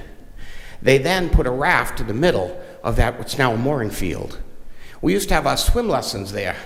They used to give trophies for the different distance you could do. That was the center of the Matuna community for the beachfront, not the ocean, Potter's Pond. And it continues to develop. That's why that area is so open now. The raft is long gone. No one's trucked in beach sand in quite a while. But the public still uses it. Now, I know a lot of McMansions have gone up around there. And some of those McMansions don't like to see all these dinghies there. And Mike's right. Last December, we were asked to get all those dinghies out of there. In February, there were 14 boats still there. Now, I have a mooring there since 1978. There's 20 in that particular mooring field. It's the E mooring field. I'm E05. We're very, very good about taking care of our area. My dinghy goes down when my boat goes on the mooring. My dinghy goes back to my yard when the boat comes out of the mooring. Very simple. We support very much Mike's proposal. We'll be glad to pay an extra fee. But let me explain something. I am already a mooring holder. I am already paying taxes on my house. I am paying taxes on my car. I pay taxes on my mooring. I'd like to know how I'm supposed to get to my mooring that I'm paying taxes on if you won't allow me to leave my dinghy on the shore. Now, I put my boat out there last week. I had no way of getting in but swimming. That water was pretty cold last week, let me tell you. How else am I supposed to do it? I had absolutely no way of getting from my whaler to the shore without diving in and swimming in. I'm already paying taxes on my mooring. Why shouldn't I be given preference to be able to have a dinghy to have access to the mooring that I'm paying taxes on and I've had out there since 1978? That's my comment. And again, Michael, thank you for your hard work. God bless you. Thank you. Thank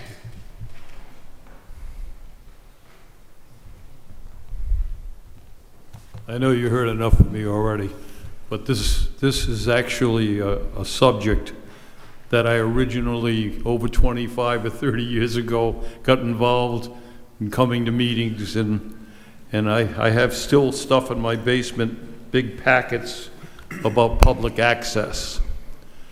And it's a neglected, even though there has been work done on it in recent years, it's still one of the worst things I think that the state of Rhode Island has not really. We bought the land up. People that are lucky enough to own it, and there are issues about public access, and I'm not going to get into it. I'm sure you know about it. I mean, there's this 10 feet right-of-way thing about, it's been talked about for years. But I believe that there's some, I don't know, I can't think of the words I want to use to describe it. The main thing that I want to say, I'll just say it and get it out of the way, is one of the reasons I come to this meeting, and I've said it more than once, is that I'm sensitive to inclusion and exclusion. Those two things. So I somewhat disagree with your rationale a little bit on how you think about it. I heard the solicitor say something that I did agree with. I can understand the idea of giving people in the neighborhood first priority, or people that live in the area priority. But I also believe there should be some open-endedness to that. And I heard this gentleman here mention, I liked what he was trying to allude to. Restriction has been overdone in this state to the nth degree. And we have thousands and thousands of people that come. When we're going to get some hot days coming up, and the beach parking lots will be full. I've seen this for years. I owned Skip Stock for 43 years. I went down Succotash Road hundreds of thousands of times probably. And I know what goes on with that, and that's why I got involved in it. Okay, I can talk about, I just, inclusion.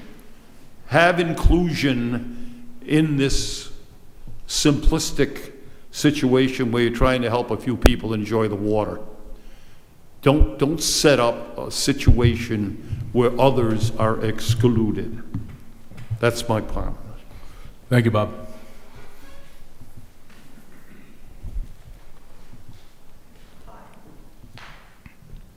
I'm David Katzen and live on Matunic Beach Road. I've had one of the moorings, E13. I've been communicating with you a lot because I can never figure out how to register on the computer system. And now I'm going to have to do it again for, for my kayak. But I agree. I put my boat in last week and I brought my kayak down there. I wrote E13 Katzen and I left it and it's still sitting there because I needed to get back and forth. And for those of us who do have moorings, we need access. I don't want to drive down with a kayak every time I want to go out on my boat. And he was right. There's these McMansions, I'm sure, are complaining. They don't like the sight.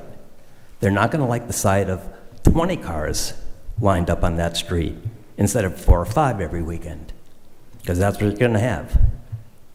People driving down, putting in, parking along his beautiful grass, and he's going to be complaining. So just get ready. Thank you.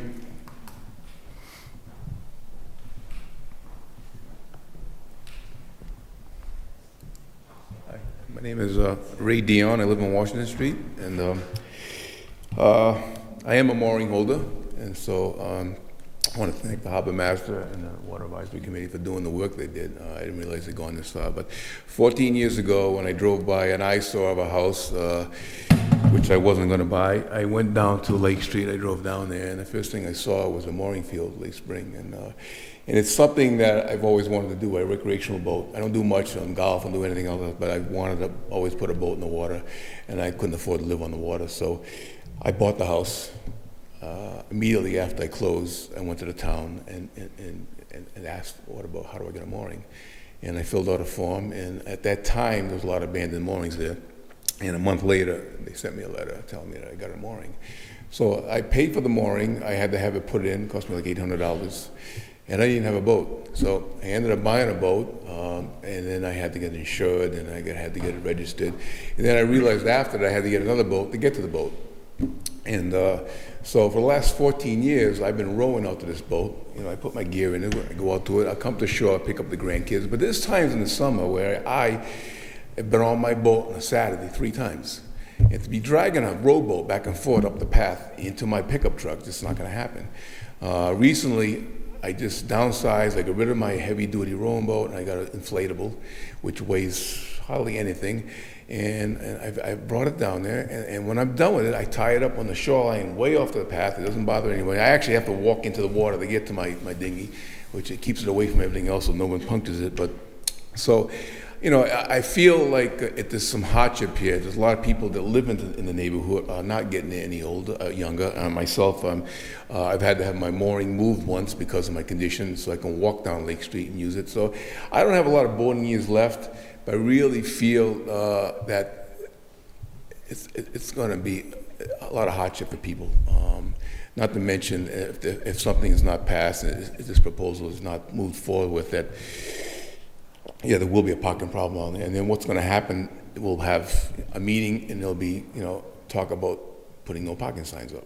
I don't want to see that happen. So I definitely support this. A little nervous right now, but I support this, fully support this in any way I can. And I have no problem as a resident paying for a sticker. I have no problem at all. I think it's the town. It's going to cost money to maintain this. It's going to cost money that's in the highway crew out there. Yes, I do pay taxes, but I feel that, like the moorings, I pay for it every year. And if I don't pay for it and I don't use it, I lose it. And so I feel that it's not going to be an issue with me. And again, I feel that as a resident, yes, I mean, if I'm paying taxes here, that I should get some type of priority. And as a mooring owner, I have no way of getting to this boat unless I can, you know, I'm not going to swim out there, and I'm not going to stand up on a kayak. It's not going to happen right now. So for me, a rowboat is my best way out there. So I fully support this, and thank you for hearing me. Thank you. Okay. Mike, quick question. How long is the waiting list for a mooring? It varies by location. Okay, so like that area? That's a popular area, Secret Cove. The numbers are a little skewed right now because over the past 2, maybe 3 years, we've had some turnover, but previous, it was probably 5, 7, 10 years before somebody, someone would have to give the mooring up in order for someone to get a mooring. So one could say having a mooring is a privilege. I mean, I don't know if I classify it as a privilege, but sure. Or at least takes a long time to get, right? It does take a long time to get in most cases, yes. Sure, okay. Yep. I'm 33, so I was born in 1991, and you know, I do know a lot of people looking for mooring space, right? It's a hot commodity. For sure, there's definitely, you know, I think closing in on 100 people looking for a mooring in town. It's a lot. In little South Kingstown, you know, I mean, in Newport, you wait generations to get a mooring, so. All right, thank you, Mike. Anyone else in the audience wish to speak? All Motion right. to close the public hearing? We got a motion to close the public hearing. We got a second. Any discussion? All in favor? Aye. All right, the public hearing is now closed. I got a question for you, Mike. Okay, you can ask a question and I have a comment for you. All right, I guess, having an interest in a mooring, is that a property interest? Yeah, so the way we can address, and I see the fairness issue, that if we gave a preference to South Kingstown residents and property owners, that could potentially impact non-residents who've had moorings there for many years. And I think the recommendation, if I'm not wrong, from Mike and the advisory committee would be to give a preference to the current mooring holders for all the reasons that you heard. So one way to address this, I'll throw this out and then you can ask questions and decide. We could add a provision called eligibility, and then we could say preference shall be given to number one, mooring owners as of the effective date of this ordinance, 2, South Kingstown residents and property owners. So that would cover the issue of the current mooring holders as of tonight, and then after that, it would be your residents and property owners, which would include both renters and owners. What about this current section on current mooring owners? It's on page 2 here. Section G2, top of page 2. It's consistent with what you just said. It just would need to be reworded to include your language. I could make this, we could reword number 2 to include this preference for current, and then add the language about so we could divide 2 into A and B. A would be current, and B would be South Kingstown residents and property owners. And by listing it as preference, it eliminates the concern that Bob raised Correct. about exclusion. Correct. If there's room, people in the public from anywhere can still get in. Mike, my question about whether a mooring is considered a property interest is because if it is, then potentially you could have an interest in a mooring that is not adjacent to this storage rack, and you would still get preference. Is that? Well, but more, if you're familiar with the moorings in Potter Pond, they're not necessarily next to the racks. They The stick wording out. here, though, is adjacent. Where do you see that? It says adjacent mooring fields. So the mooring fields themselves extend from these 2 roads out into the pond. So I think we're good, is my point. I like that language.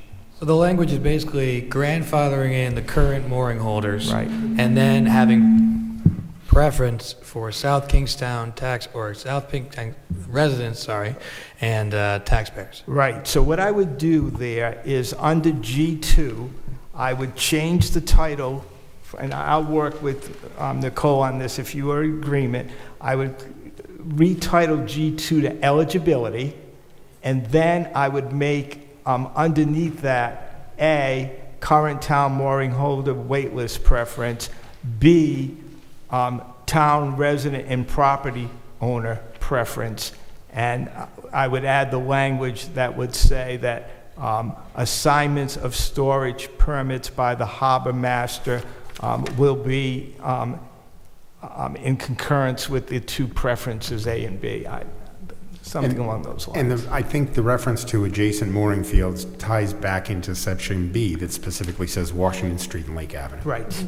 Mike has a point or a question. If I may, as you're deliberating on that topic, this ordinance contemplates future rights-of-way Right. being included. So just as you're deliberating that, if you may not want to think specific to this location. But of course, since right now it's specifically restricted to Washington Street and Lake Ave, when you come back with another right-of-way, we'll amend this, and if that applies, great. If it doesn't, we'll exclude it. Okay. Yeah, that was just to your comment to adjacent, what qualifies as adjacent, that may be a little bit vague. Okay.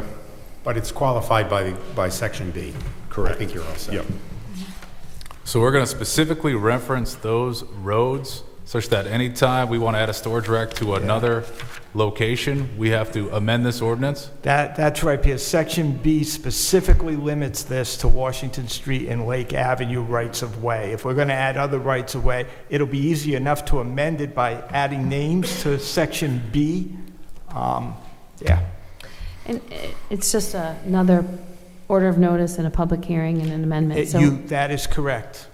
I think it's fine though, because I think people, the more you talk about adding things, it adds public awareness that this is an option for people. If I may, again, the thought process behind that was exactly that you have this opportunity, right? Because perhaps you have some people come to the Waterfront Commission and petition it.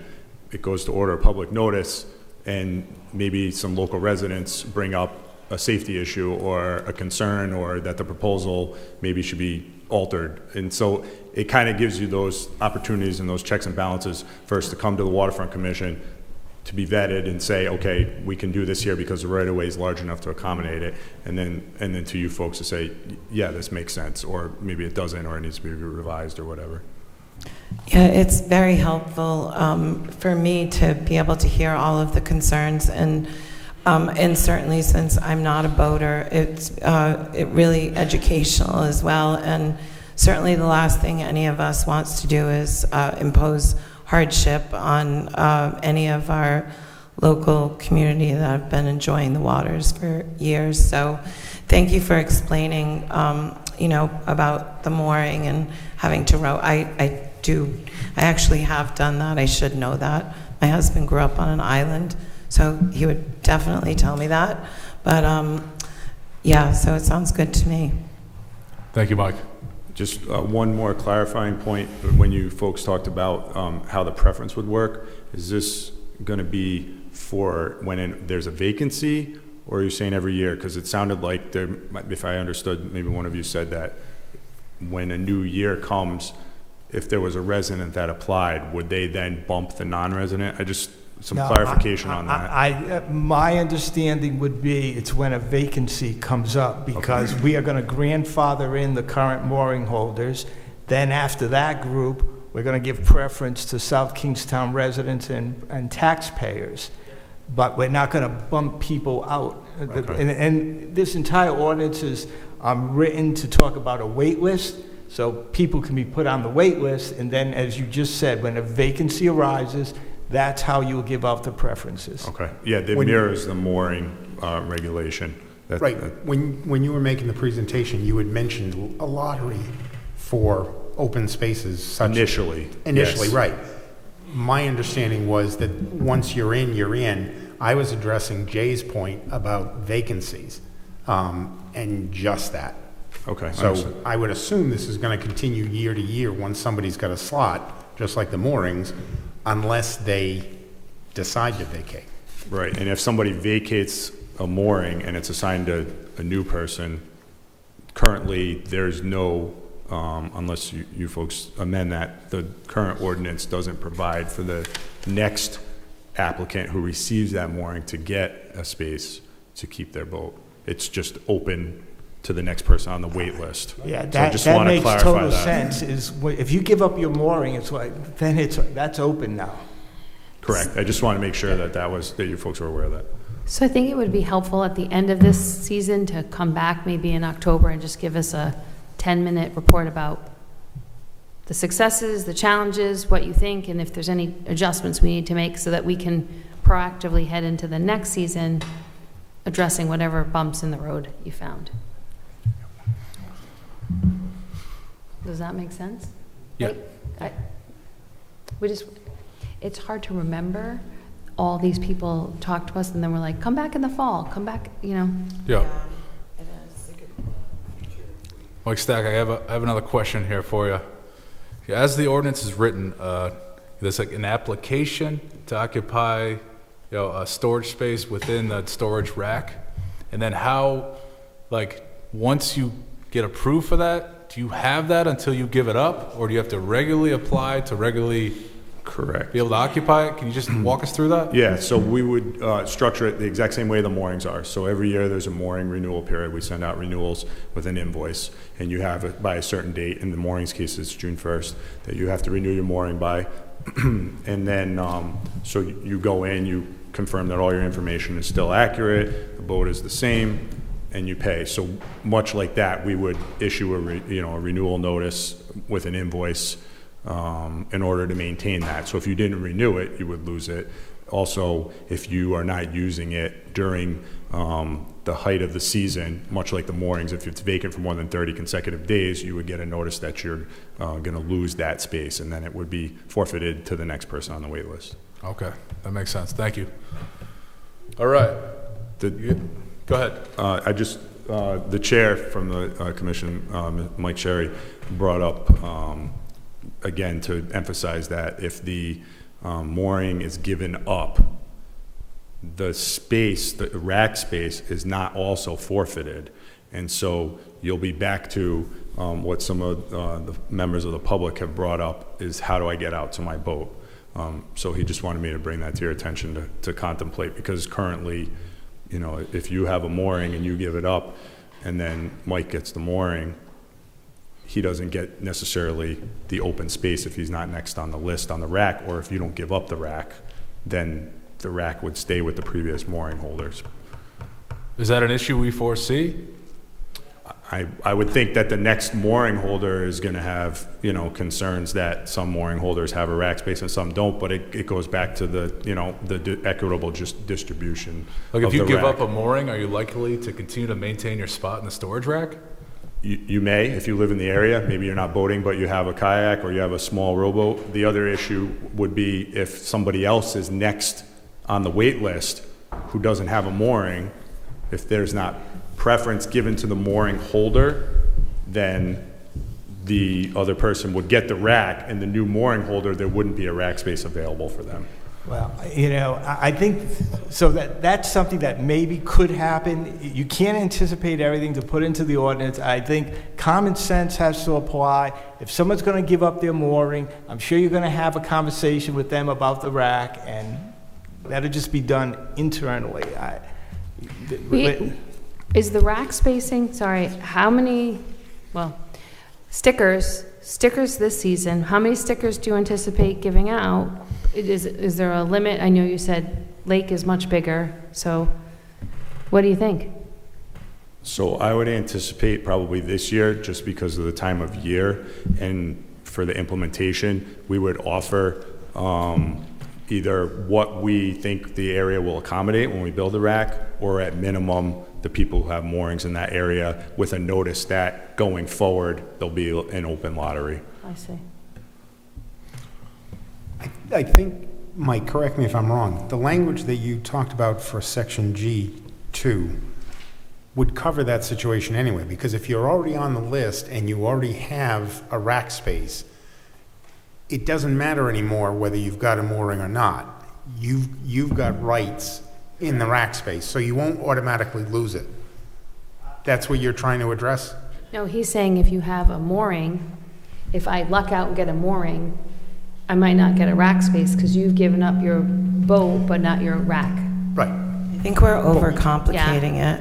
I do too. I think I would rather just go forward with the stickers and see what we Right. learned, and then come back in October and let us know what you learned. I agree, and I we'll think figure it that out. we can solve this in the future by changing the mooring preferences and to align it with this ordinance. So I have to say we go forward with it. All right, I think we're good to vote on this with the amendment. Mike, you want to walk us through that? I'll go over the amendment with you one more time. So G2 is going to be retitled eligibility. Little I will be current town mooring holder weightless preference, just as it's stated. Double I will be right under it, will say residents and taxpayers shall have second priority for storage spaces. Period. Motion to approve Exhibit 1, the ordinance, as proposed with the amendment Second. stated by the All right, we got a solicitor. motion and a second. Any discussion? All in Good job. favor? Aye. All right, that passes. Thank you. Thank you, Mike. Waterfront Commission. Thank you, Thank Waterfront you. Advisory Commission.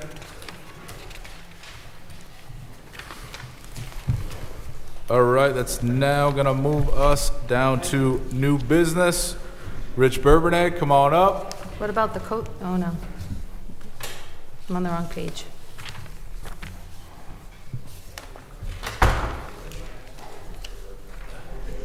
Thanks for coming out, folks. Thank you.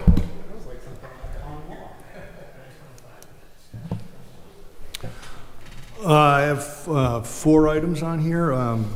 The first one being item B. Each year we estimate and we put into our operating budget $29,000 for painting roads.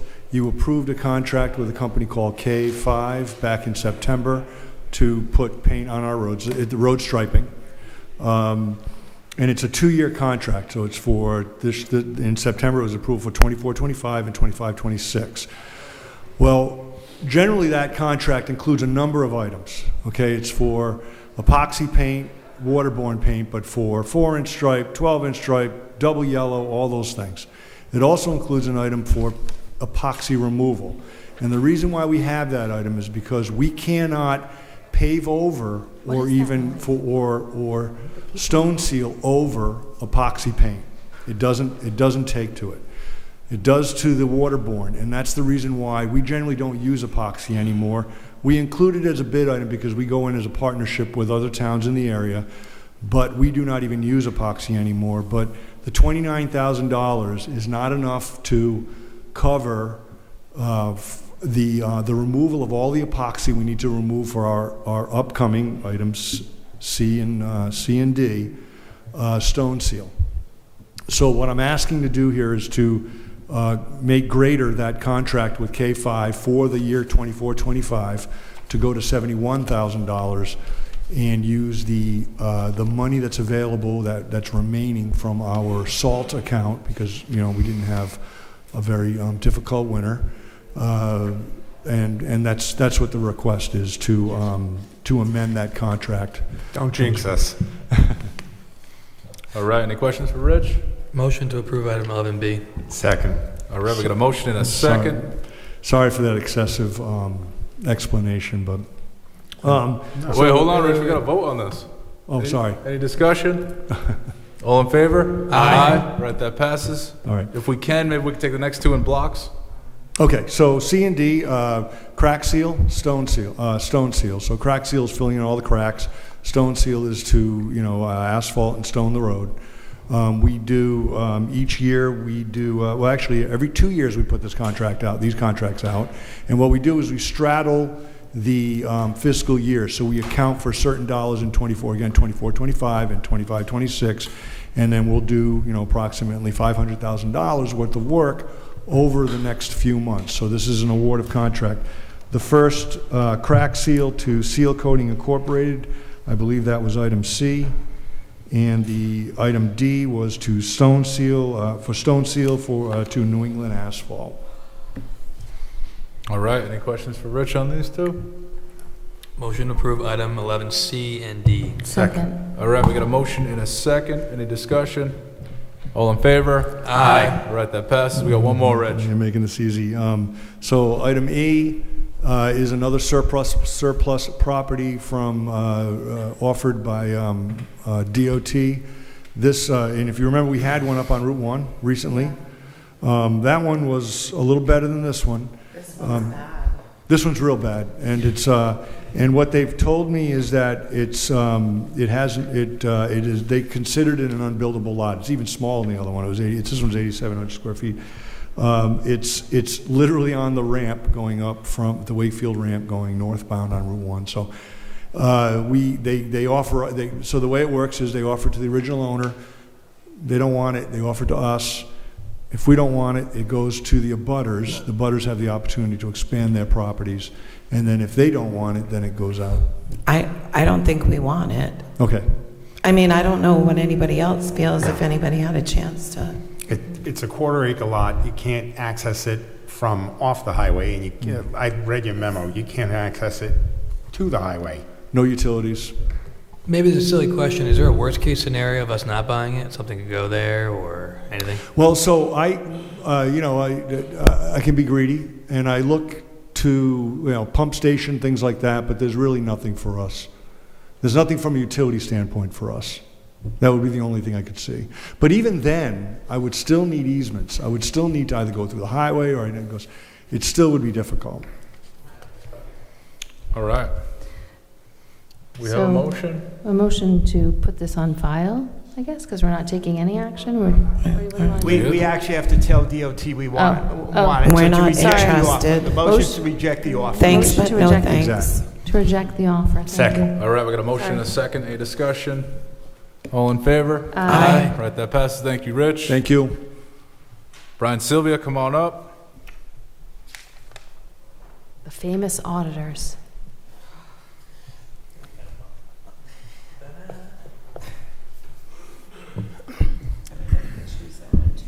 Good evening.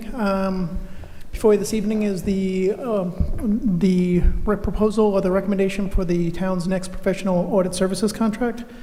The audit services contract expired with the conclusion of the last audit, which was through June 30, 2024. So this would be for the 2025, 2026, and 2027 fiscal years. The town went out to bid, and 2 bids were received from CLA, or Clifton Larson Allen, and CBiz. It's a relatively new name. They're more prominently known as Markham. They recently merged. The low bid was with CLA, who previously had the contract. The bids were reviewed by an evaluation committee of myself, Rose Bouchard, the deputy finance director, and Ryan Kilpatrick of the school department. And the recommendation is to the low bidder of CLA. These bids also, any professional audit services have to be approved by the Auditor General, and this recommendation has been approved by the Auditor General as well to move forward to the council. All right, thank you, Brian. I've got a question for you. We've been working with CLA for a while now. Is there a period of time that has to go by and then a new engagement partner has to lead the engagement? That doesn't apply to these? No, as we are required to go out to bid at a minimum every 3 years. That's really the requirement. But I'm talking about the lead partner, Right. Leading the engagement as far as like independence after they've been involved over, 3 to 5 years. I thought there was a requirement that the lead engagement partner has to change. I did check on that with the Auditor General, and they actually have to sign off on both the RFP before it goes out and the recommendation, and they didn't have any issue with that. They didn't bring that up, that there was some set time frame. Other than, again, that we do have to continually open it up to bid every 3 years at minimum. All right. Just a couple of quick questions. In your memo, you had contribution from the school operating fund, $27,000. Is that funds that we hold for the school department? No, that's in their operating budget. That's okay. Yes. And you had referenced talking with Ryan about that. What's the mechanics of how the school department is part of this audit process? So they fund, I'm sorry, it's changed a few times in each of the few years. I think before Ryan, it was done a certain way. Then the last year with Raquel, it changed, and that went back to the old way with Ryan. So we've done it a few different ways, but we've had years where the town will pay the entire amount, and then we'll bill the schools, and the schools will fund us back, or most recently, they'll just pay their portion directly. So that $27,000 would not be funded by the town. So it's a unified audit for the two, but Correct. it's budgeted into two parts. Yeah, well, I'm actually multi, because then also wastewater pays a portion, the Yeah, guild, and, yeah. I saw that. Yeah, yeah. Mostly I was interested in the schools. Yep. All right, thanks. All right, do I hear a motion to approve? Motion to approve item 11F. Second. All right, we got a motion and a second. Any discussion? All in favor? Aye. All right, that passes. Thank you, Brian. Thank you. Lori Fox, come on up.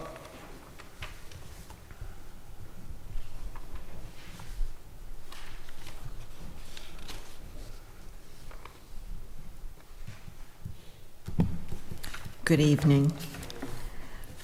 So before you this evening, I'm requesting to spend a grant that the IT department had applied for back in, I want to say it was December of '24, through Rhode Island Emergency Management.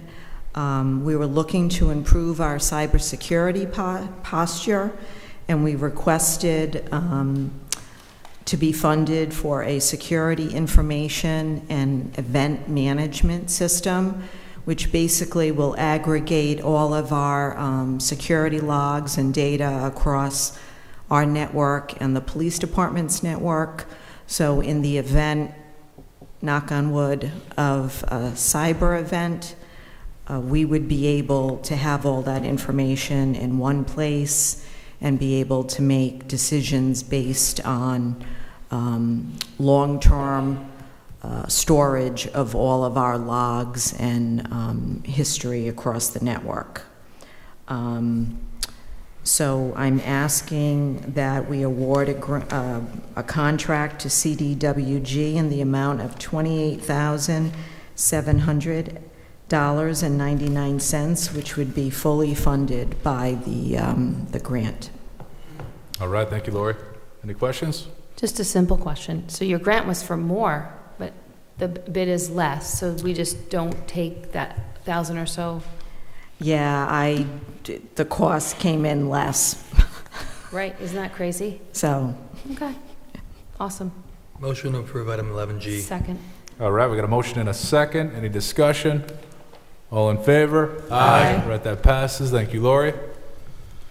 All right, Terry Murphy, we'll try to work through H&I in tandem here as a block. Good evening. Yes, that's correct. Items H and I are related.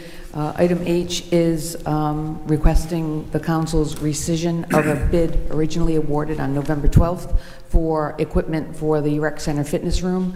The vendor has not met our expectations in terms of delivery date. We've had a lot of trouble communicating with this vendor well past the 1-month time frame for delivery on the equipment, so we're seeking a rescission of that bid and recommending that a bid award be made, and this is for item I, to a new vendor through a cooperative purchasing agreement through the MAGC, and it actually works out to be a little bit less than what we would have paid the original awardee. So it's about $12,755 as opposed to $13,793.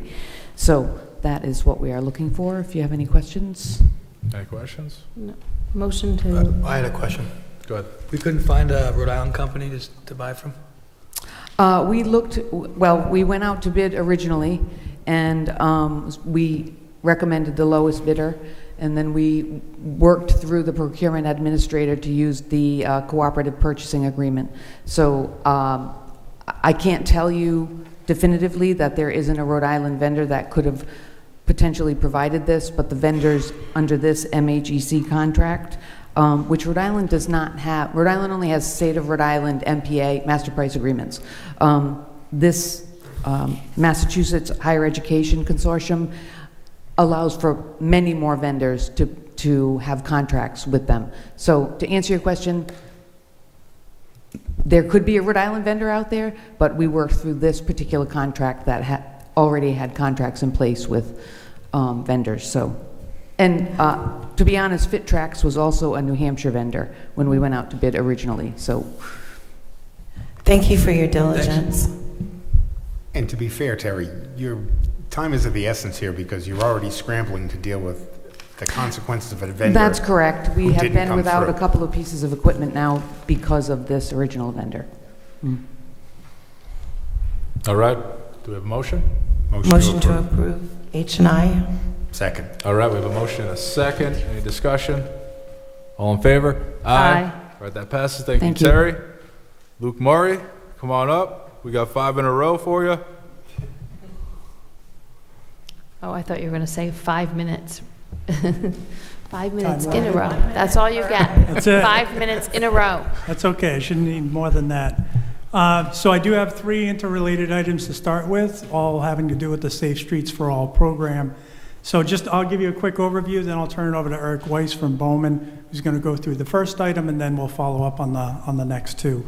So Safe Streets for All is a program through the Infrastructure Investment and Jobs Act, through the U.S. Department of Transportation. It is intended to filter money down to the local level to encourage plans and implementation of net zero fatality strategies through countermeasures. And Eric will go through that in more detail. This came about a couple of years ago. Actually, the town manager, myself, and several of the department members were on a call with RIDOT, and they recommended this program to us. At the time, we were looking to leverage our fiscal recovery funds against this grant. Unfortunately, the timing didn't work out, but that doesn't matter because the money is still out there and we'd like to take advantage of it. So that'll go into the second and third part of the presentation that we'll go over. In short, there's been a lot of work done over the past couple of years. RIPTA got many of the municipalities together. We're unique, we're a small state. You have to have an action plan in order to apply for implementation funding.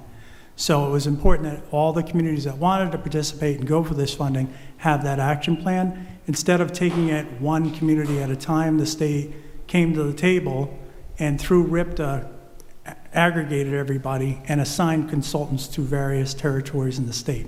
Bowman was one of them. I believe they handled 8 communities. And so out of 31 municipalities who participated in the program.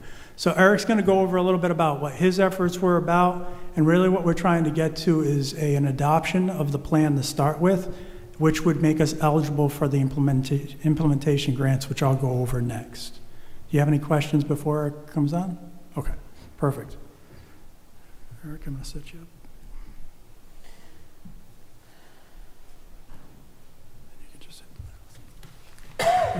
Thank you, Luke. Nice to see you all again. It's been about a month, and the safety action plan is complete. The only changes that have been made since I was here a month ago were making it an accessible document. That means making some changes behind the scenes that really aren't visible, but so that folks with vision disabilities can have their computers read the document to them. So as it hasn't really changed over the last month, I will, out of respect for everybody's time, not spend a great deal of time walking through this again, but just as a reminder of the big picture, Safe Streets for All is a federal program, has the overarching goal of significantly reducing and ultimately eliminating roadway fatalities and roadway serious injuries. For the town of South Kingstown, it creates a nice roadmap for roadway safety.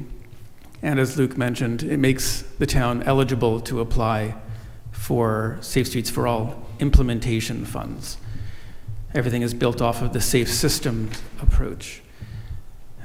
So there are 3 different types of grants that have been available through Safe Streets for All: planning grants, supplemental planning grants, and implementation grants.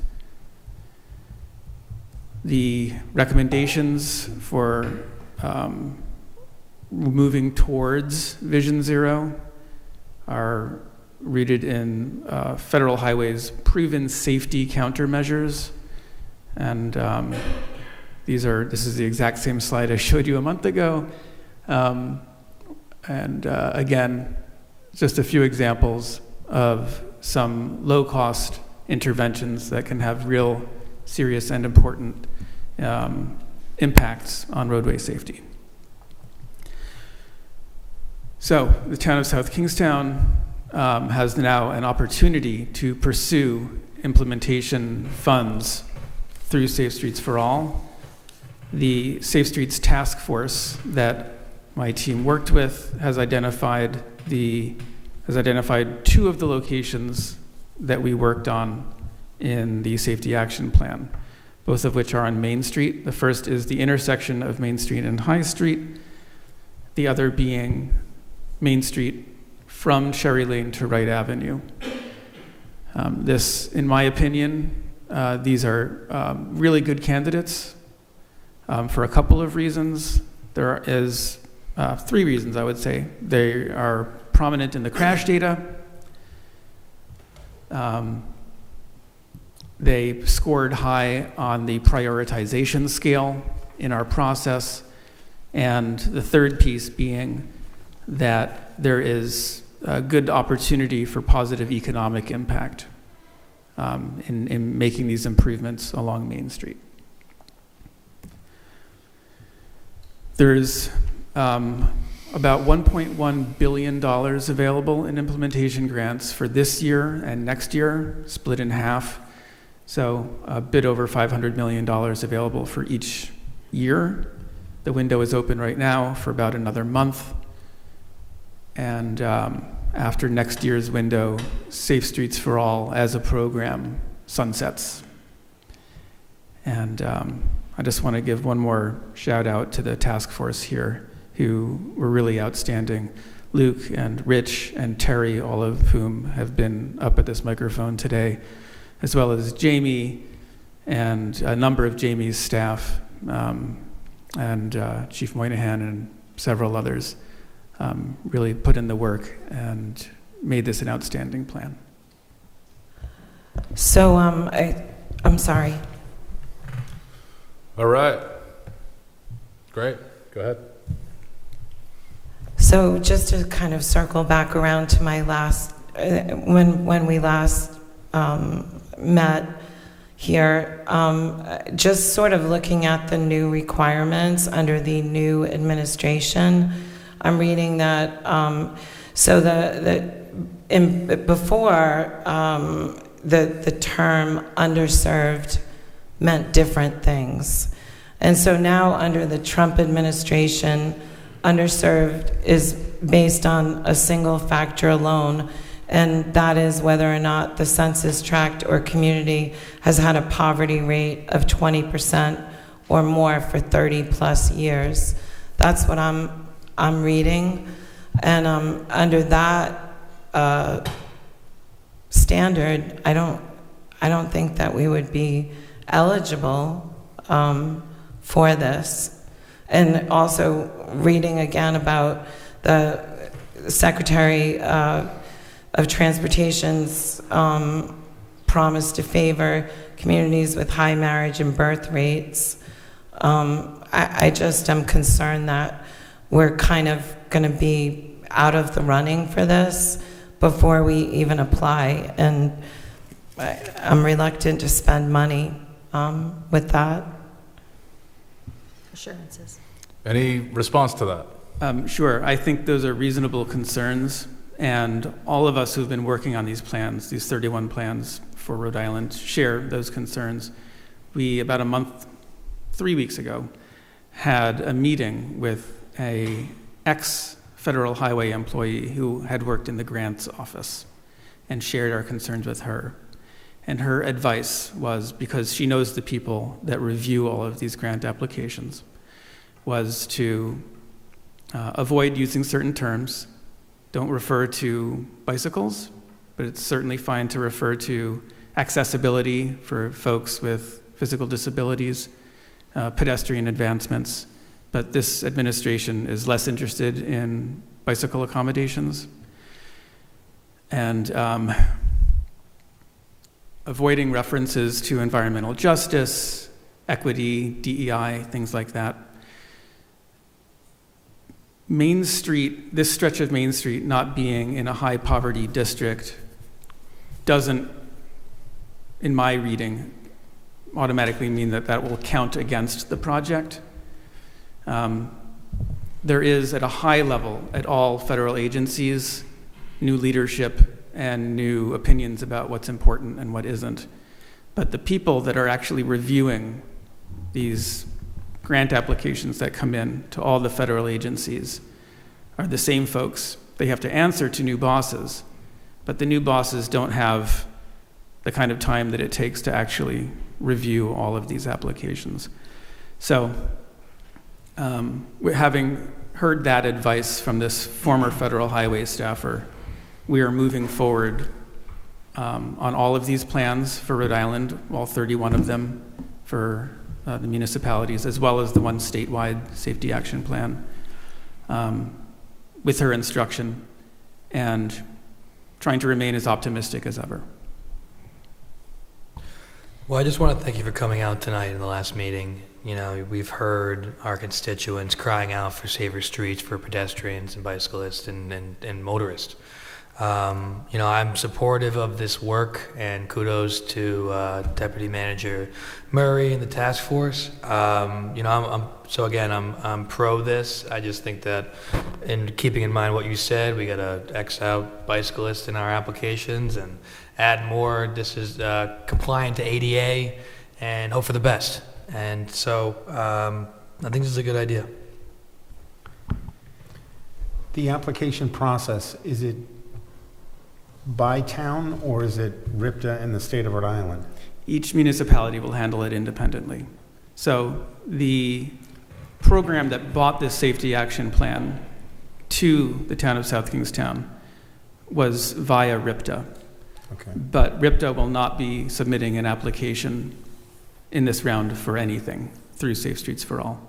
Municipalities can opt to do so or not. I don't know which other municipalities in Rhode Island are intent on applying in this round. I know for sure that Coventry is, but as for all the others that have safety action plans now or in the next couple of weeks, we'll have them delivered. I just don't know. Is Patty's statistic correct with respect to the poverty levels? And that's why I asked the question about RIPTA. If it went in as a statewide thing, maybe Rhode Island would skate by, but I doubt South Kingstown fits that definition. State data, statewide data won't be applicable to this municipal application. I'm trying to understand, maybe tonight I'm misunderstanding again. You're asking us to approve $15,000 to your company to submit a federal grant application? We're actually not at that item yet. So at this action item right now, we're just adopting, I'm asking to just adopt Okay. the safety action plans Okay. first.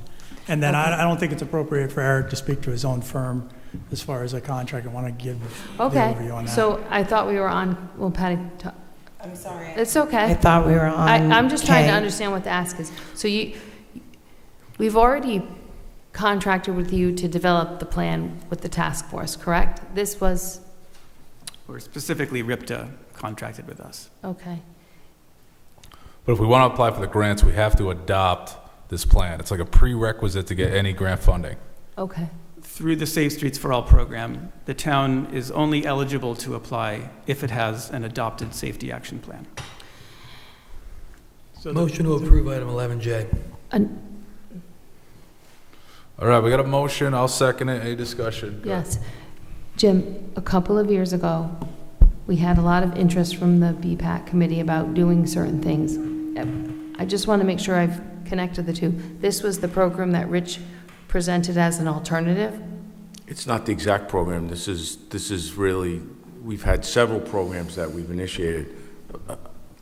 I just have to give you my perspective on this, though. I'd rather swing and miss than not swing at all. We've applied for many grants over the years. We've been very, very fortunate. We've been turned down for very few, even though the odds were stacked against us. We'd feel pretty foolish if we were one of the 31 cities or towns that pulled out of this, Okay. and there were millions of dollars that we could get. It's a very low ask, $15,000. I know we're not on that yet, but I'm just giving my perspective. Also, I will tell you this. I've been following this consultant. I would rate this consultant one of the top consultants we've ever paid for. And his product is spot on. He's very succinct, right to the point, very thorough. I was extremely impressed a month ago. I'm extremely impressed now. So it's on a master price agreement. I support it. I think that this is the way to go. And but ultimately, the council would have to decide that. I was just seeking clarification because I remember that Rich was talking about another program. I don't know, I feel like it was a mobility. Well, Rich is here, but Rich, you had some funds put aside, about $400,000, 380-something thousand for a mobility plan? So that's a separate issue, separate, okay. Luke, go I ahead. don't want to. So if I could speak to it, just because I managed the BPAC, I'm their liaison, so that was a mobility plan that we were talking about, right? That was before this kicked off.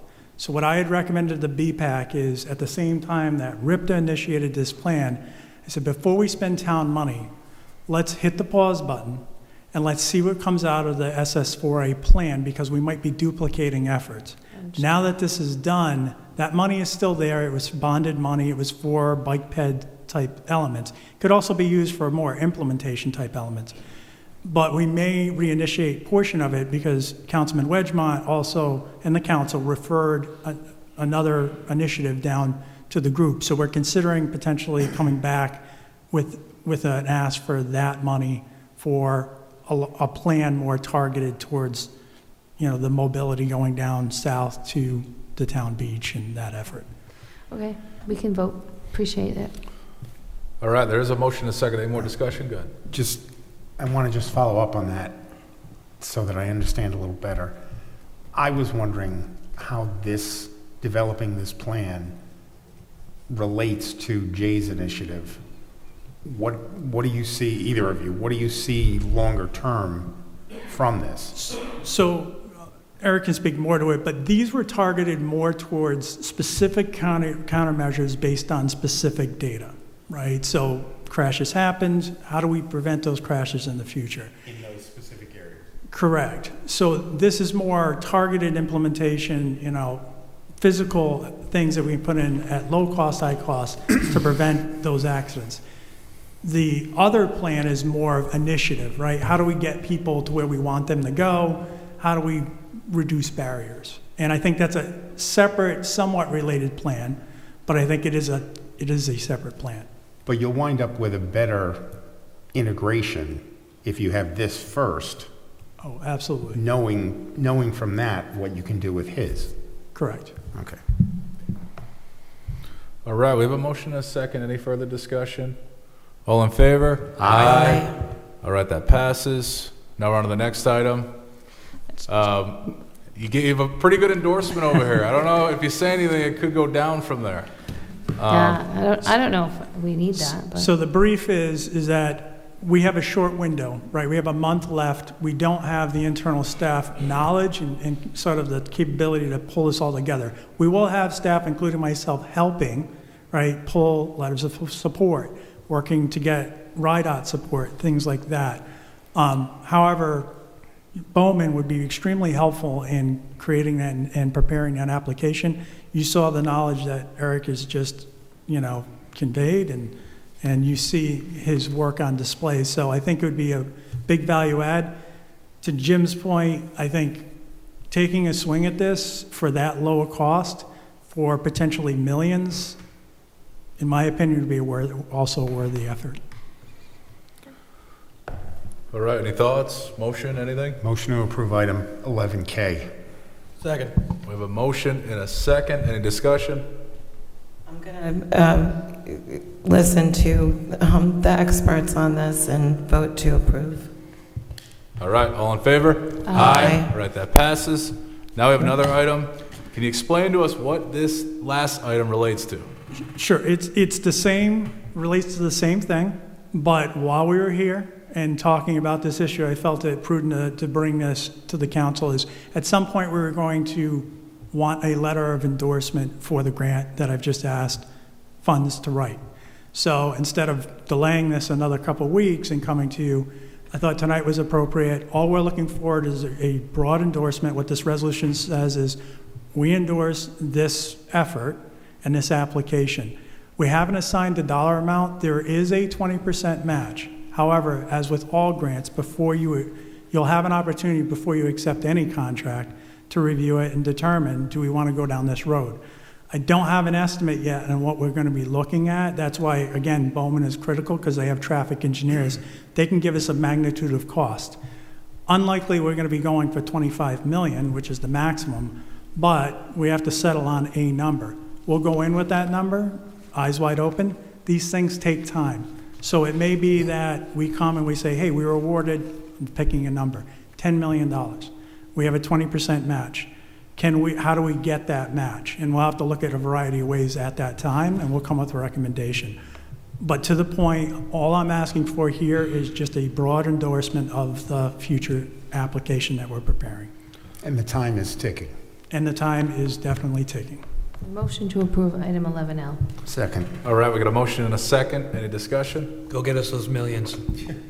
All in favor? Aye. All right, that passes. Thank you. All right, we got two more for you, Luke.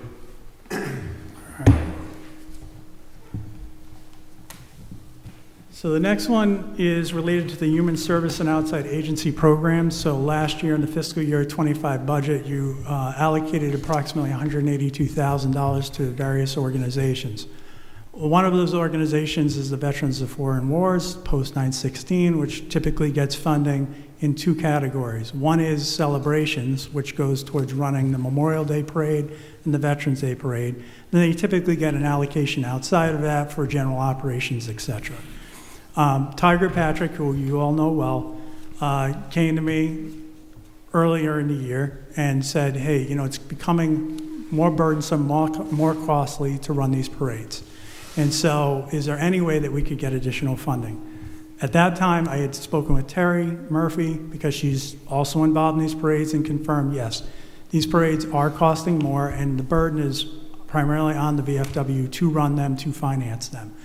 At the time, I didn't really have any options. I had spoken to the town manager, but in looking at the funds that were expended, I realized that the Firemen's Association hadn't expended any of their funds. So I reached out to Nathan Street, who is the head of that organization, inquired, and he had said that they did not have their parade and haven't had it for some time because COVID kind of put a stay on that for a while. He does intend to restart that this year. That's the intent. We'll see what happens.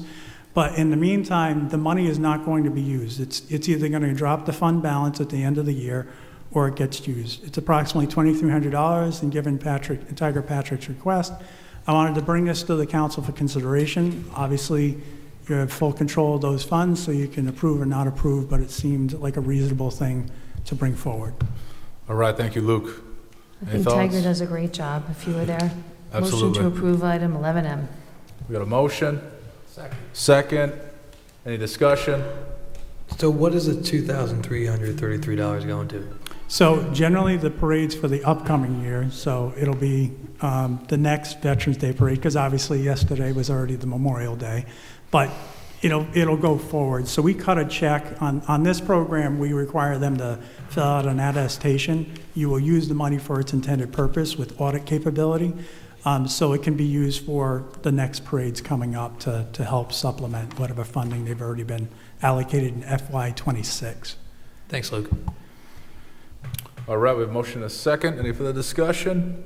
All in favor? Aye. All right, that passes. We got one more from you, Luke. Sure. So this is kind of a process item. So the building committee, as you know, is chugging along. Unfortunately, we lost recently one of our members, Brian Mahoney, took a job over at Union Fire District. Good for him, bad for us. He's a great resource for us to lean on, and we really need that position right now, especially knowledge of building and facilities. So John Gould, as a longtime employee of the school district, has recently been appointed to a 6-month interim appointment. Whether that's going to continue, I don't know. But in the interim, we'd really like to have that position filled, given that John has intimate knowledge of the facilities and has been a long-term employee. We think there'd be a value add there. So he would fulfill a required role, which is a ride requirement for a local official responsible for building maintenance. So obvious choice there. So I'm asking two things. One, appoint John Gould officially to the building committee, and then I have a chart listing the current status of the building committee, voting, non-voting, just reaffirming that makeup. Motion to approve item 11N. Second. All right, we got a motion and a second. Any discussion? All in favor? Aye. All right, that passes. Thank you. Thank you, Luke. All right, we're going to move to item O, Jamie Rabbit. You stuck it out this long. You can give us a quick brief on this one.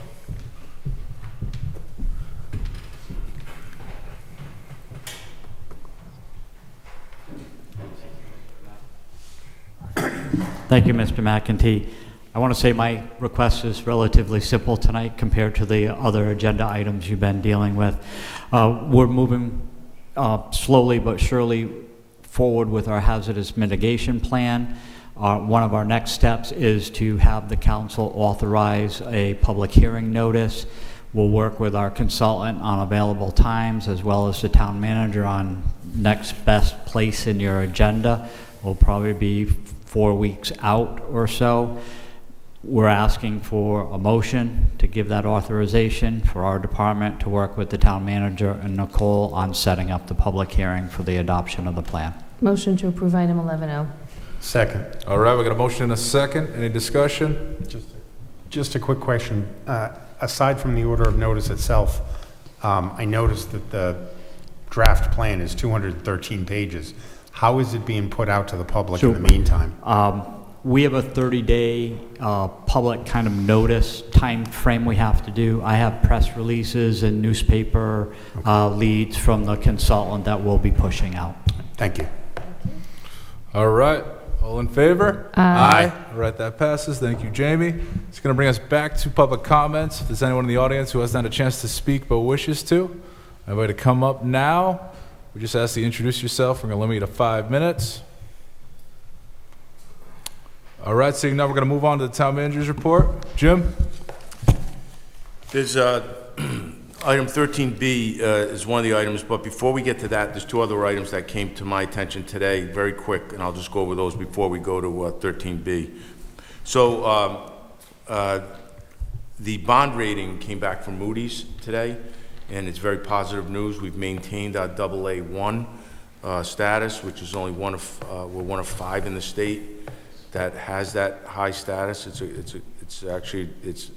I know we were all concerned about that by borrowing $150 million, but Moody's was very impressed with the town, with their fiscal responsibility, and we maintain that rating, which is extremely important. But also, we received another rating from them. It's called the Municipal Investment Grade, MIG. It's a scale for municipal cash flow notes, bond anticipation notes, certain other short-term obligations, which mature in 3 years or less. These ratings help the investors assess the creditworthiness of short-term obligations. That's what BANS is, bond anticipated notes. That's what the money we're spending now for the high school.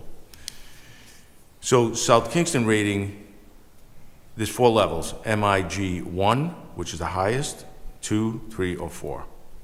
We have MIG 1, which indicates, and this is the definition of it, superior credit quality reflecting excellent protection from factors like established cash flows, reliable liquidity support. It signifies the highest level of credit worthiness for short-term debt. So all our fears were alleviated with these 2 great ratings. We have a very strong tax base in this town, and it just proves that we can support a $150 million bond without losing any ground in our fiscal strength. So that's good news. Second good news we got today was that, as we know, last year was we hit the bump in the road with the accreditation process for the South Kingston Police Department. And Chief Moynihan and his crew has worked for 14 months very diligently. It's the #1 priority, other than public safety, obviously, to get us that accreditation back. Well, he was notified today that the accreditation went through, and that, well, let me put it this way. The assessment team has recommended that the South Kingston Police Department be fully accredited again, and they're recommending that to the Board of Review, so there should be no hiccups. Might be a few adjustments, might be, but the bottom line is that since March, they've been going through this assessment, and it's been recommendation. So very appreciative to Chief Moynihan and the entire team over there that worked very hard to get us back that standard that we knew we would get. So he made assurance we would, and he lived up to that promise. Going back to 13B, there was a Providence Journal article about the United States Coast Guard proposal to discontinue navigational buoys in or near the South Kingston waters, and Vice President Marin requested that this go on in the town manager's report to discuss if we will lose any, and if so, how would that affect our budgeting for our harbor master and so forth and so on. So, and actually, I will say this, the decision by the town council to get a new patrol boat for the harbor master was a very wise decision in light of the new developments that the U.S. Coast Guard is scaling back in some of their operations. So I'll turn it over to you, Mike. Good evening again. So this proposal that Councilman Marin requested information on is to remove 350 buoys across the Northeast. As the manager mentioned, it's pretty apparent that there's some reductions going on in the Coast Guard, in the services that are offered. What they're saying with these reductions is that electronics are supplanting traditional, generally steel navigation buoys that you see on the water. There's been a pretty dramatic outcry from the boating community against this. I mean, there's nothing better than on a foggy or a dark night getting that target on your radar from a fixed buoy and knowing where that is. And also, there are people who don't have electronics on their boat that utilize the navigation aids to get around wherever they're navigating to.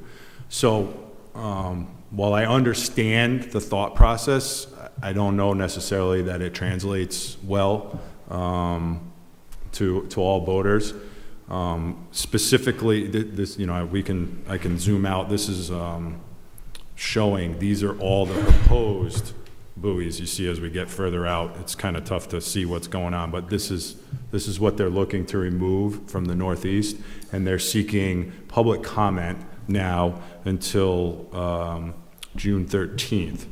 It's also my understanding this is just phase one, that there will be potentially other reductions that they're discussing. Bringing it back a little closer to home, specifically to, I'll call South Kingstown adjacent waters. There's actually nothing specifically in South Kingstown that is going to be removed. This is an interesting one that they've decided that they might remove out here. This is the MB buoy, lighted whistle buoy. It has a Raycon, so when your radar hits it, if you're equipped, it'll actually send like a Morse code signal basically back to tell you what buoy that is. It also has AIS indicators, and it's a separation scheme. If you look at this color here, this is the entrance basically to Buzzards Bay for larger ship traffic, and this is the entrance to Narragansett Bay. So this is kind of like your first like hit as you're starting to come into more restricted waters for the ships. For smaller boaters, this is a popular spot to go fishing. That's no secret. I didn't just uncover some secret there for everybody. And then this is your kind of approach to the harbor in Point Judith. So you have lighted buoy number 2, and if we zoom out here, you can see there's a bunch around Block Island, and then in closer here, Point Judith Bell buoy number 4 is also slated for removal, which is another surprising one to me, because if you look here as we zoom in, this buoy marks, if you're familiar with the Harbor of Refuge, it marks the apex, that center wall, which is difficult to see, especially at night or in fog. And so if you miss that, then you're going to be on top of the jetty there. And then just to kind of give you a broader sense of South Kingstown, these are all buoys. Like this is heading into the harbor and up into Point Judith Pond. Historically, I've had to, with your folks' support, we've had to fight to maintain all of these buoys in the pond because the Coast Guard wants to, at minimum, make them seasonal and also potentially just remove them. One of the things that we always say is there's commercial traffic from Galilee that's serviced at the Upper Pond marinas, so there is commerce. But anytime they can indicate that there's no commerce, they can remove those buoys in theory, because they're just serving a recreational purpose. So anyway, that kind of give you a broader sense. So I'm happy to answer any questions or discuss, further. First off, thank you for the information. I asked to put this on the agenda because I was concerned when I read the media report whether South Kingstown was going to lose buoys. I'm glad to hear that we're not, but the graphic that you just showed is deeply disturbing. This is profoundly unwise. Not everybody has electronics, and sometimes electronics break down. 100%. This is just bad news. But thank you for bringing me the information and making it public. Sure. So, of course, it'll affect South Kingstown boaters, Yeah. who go outside of South Kingstown waters. So there's certainly an implication there to the residents. So when you zoomed out, you only showed the East Coast. Is like New Jersey, Maryland, all of them also impacted? You just don't have that on your map? So this notice to mariners is specific to the Northeast. I am not certain, but I would imagine that this is going to be nationwide, that they'll look, the rivers, the coast, the Gulf, anywhere where they're seeing that they feel that that they can get away with removing it and saying that, electronics or, a number of years ago, they removed the Nebraska shoal buoy. I don't know if you're familiar with that, but off of the ocean mist, basically, there was a red buoy out there that marked a shoal. And for small boats, that shoal doesn't really affect anything. And I think the thought process was there wasn't as much commercial traffic coming through there anymore that would be affected by that shoaling and need to know that. So that buoy went away. Nebraska shoal is still there. It's just not marked by anything anymore. So you have to look at your chart or your electronics in order to see that. So this is just a much broader, scale of that. Yeah, this is going to be catastrophic. I mean, it was not 3 years ago when somebody already crashed into the seawall out there. I mean, the break wall, I should say. I read in the article, I don't have it in front of me, that they recommended us specifically using certain language and not using others, like recreation as opposed to commercial. I mean, could we get information about how much commercial investment we have in Salt Pond, so we can add that to potentially a letter that we do send out? Specifically, I guess it would be difficult for me to quantify that. It would be pretty For example, broad. like we have Point Judith Marina, we have Snug Harbor, we have all of them. And if we look at the sales of what they do every year, we could probably get a number that's like we have X amount of commercial sales every year in Salt Pond. I think it might be helpful. Certainly, I could ask and embark on that project. I don't foresee that by the June 13th public feedback deadline we would be able to get that. I don't even know if they would be able to differentiate, how many sales are commercial and how many are not. Certainly, Galilee is one of the largest fishing ports on the East Coast, and that should, weigh in, I would think, on these specific removals closer to home. But it's certainly something we could look at going forward. Again, I think that would be a pretty deep data collection project to work on, especially given where we are in the season. I hear you. And I mean, maybe this is you mentioned that this is going to be the first of potentially a long-term project, so maybe that's something we could look at for the future, if not for this June 13th deadline. But whatever we can do to support you on this, because this is terrible. This is terrible. So there certainly are municipalities that are providing public feedback back to the Coast Guard on this and opposing this plan. What I have seen is in places like Newport, I think they were initially going to try and have the city correspond for all the places like Sail Newport and the various marinas and stuff. And what was fed back to them is, no, every individual boater and every individual business, the Coast Guard wants to see that. They don't want to see broad, overarching harbor areas. So they want to encourage every individual boater who sees this, who feels they're going to be impacted, to provide that feedback to the Coast Guard and give specific examples of how that would adversely affect them. Can we promote this through our social media? I don't see why not. Jim, like, can we send out notices to people to have them, to educate them about this, like on our Facebook page, maybe? Yeah, I'll talk to Mike and get his report, and we can put it out there on social media. Okay. You also have all the mooring people and all the the wait list people. You could say, send a letter of support or whatever. I got a question for you, Mike. So is this just sort of the result of a cutback of resources for the U.S. Coast Guard? Yep. Is that what this is? It certainly seems to be the trend. If you remember back when we talked about the new boat and we talked about how Station Castle Hill, which is a very busy small boat station in Rhode Island, was put on a 40-hour directed patrol status.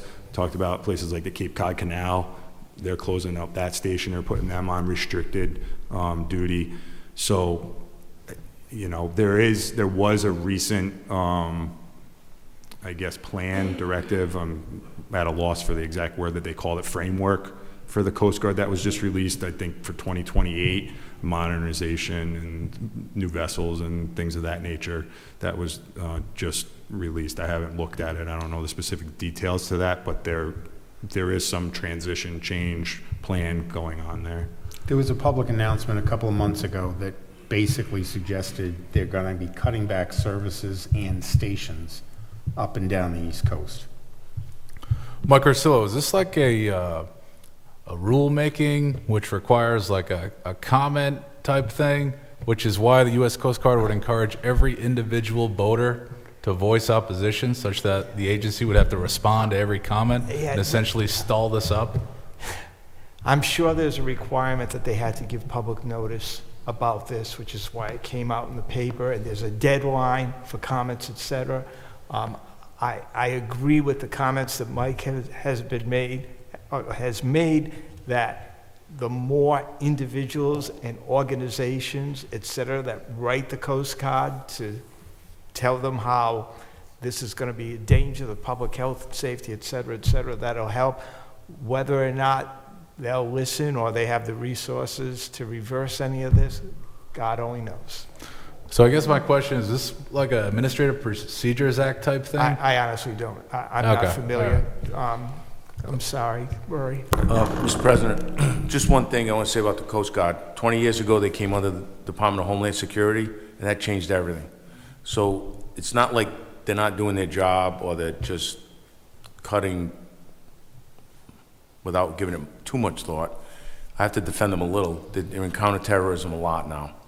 They're patrolling, assisting, or, intercepting drugs and all that other stuff. So it just seems to me, and I'm concerned as well, Point Judith, Block Island, Newport all had Coast Guard facilities. They've all closed them. But, so what you're seeing now is a shift in resources. They're bringing everyone on board for the stuff that's affecting other areas, namely drug interdiction and counterterrorism. So, and they're patrolling very heavily in the harbors such as Boston, New York, or Washington. So I agree, let's put it out there. We have to protect our own interests in this little town, but I just don't want to forget what their other missions are. All right, thank you, Jim. Thank you, Mike. All right, that's now going to bring us to item 14, communications. A is an email dated May 19, 2025 from Sharon Henderson, SKUSA 250th Anniversary Committee, requesting permission to seek grant funding for a Boulder Rock monument listing South Kingstown soldiers that served in the 1st RI Regiment in the Revolutionary War. Sharon, welcome. Oh, can you push the button on the right? There we go. Do you know anything about the 1st Regiment? Okay. Yes. So I don't need to explain that to you. Okay, this is a grant proposal because I have learned that there are 32 people of color and indigenous background that fought in that regiment from South Kingstown that are not listed on our current monument, or there are 106 present Revolutionary veterans listed. And that was cross-referencing after I went and saw the painting and learned about it at the state with the Secretary of State and came back. I was going to cross-reference my database with the database I had from a book I checked out by Robert Geek, who is the authority on this, and I found this out. Everybody's very excited about this and very supportive.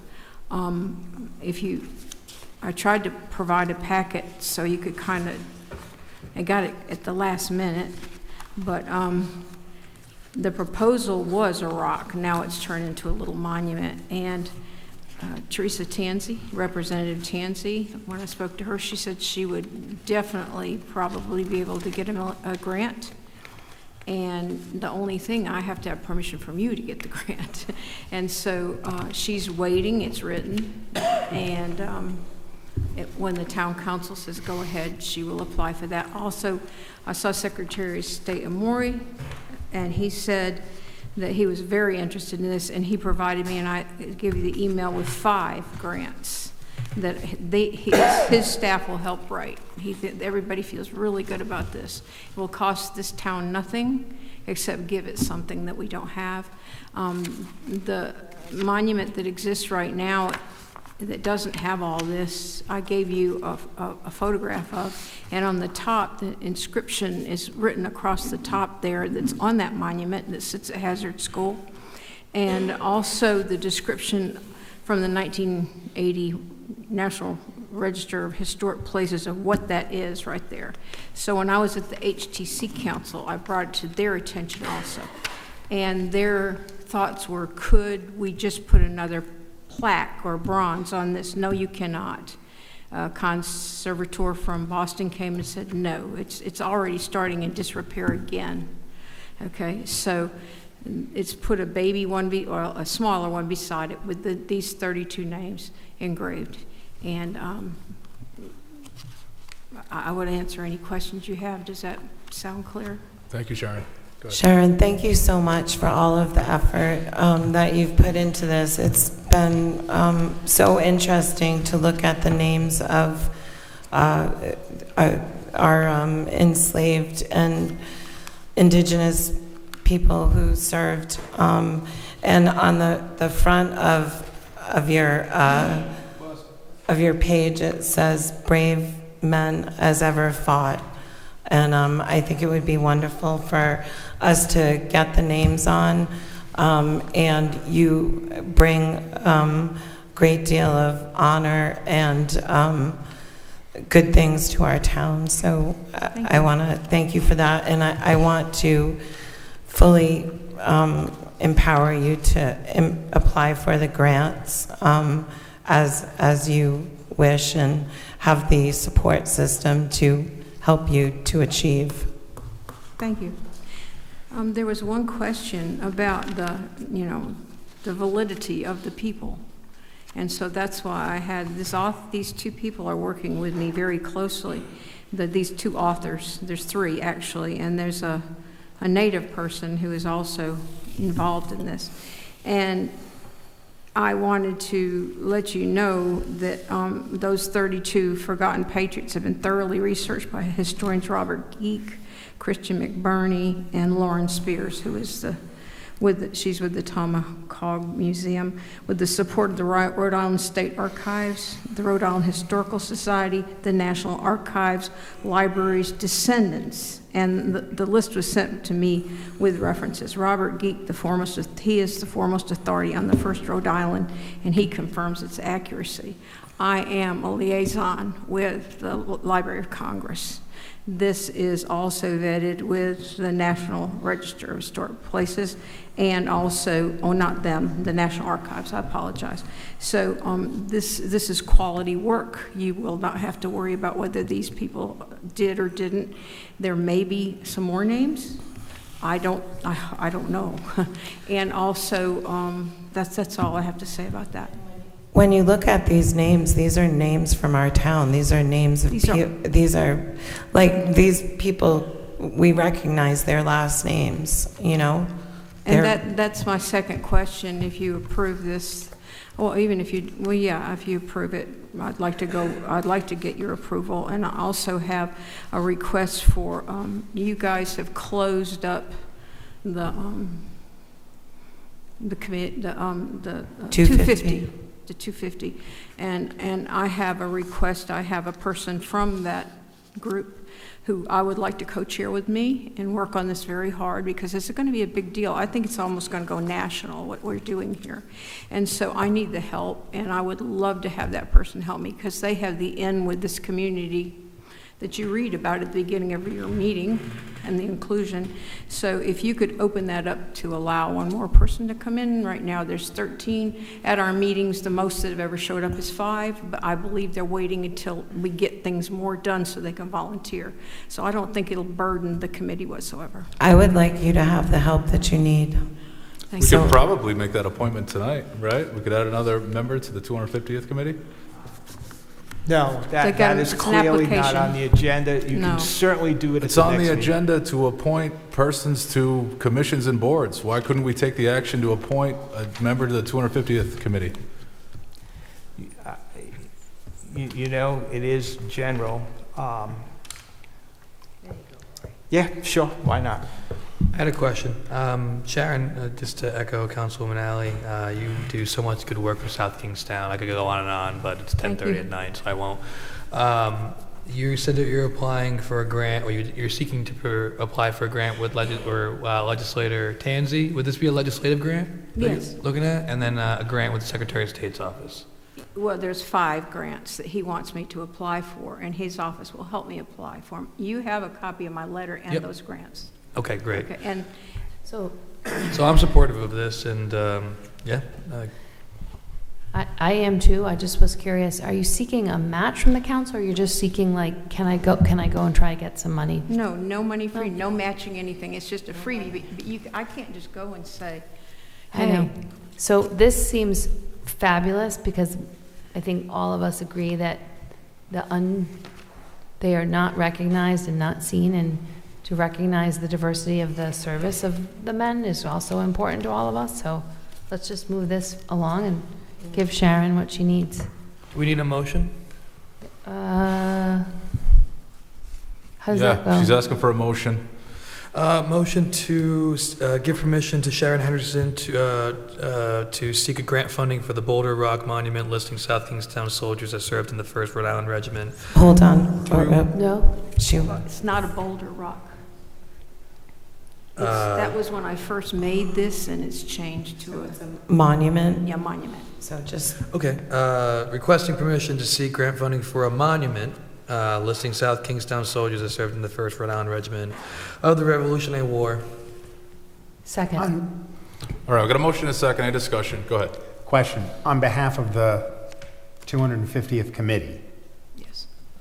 with that, The majority of the committee, or let me ask it this way.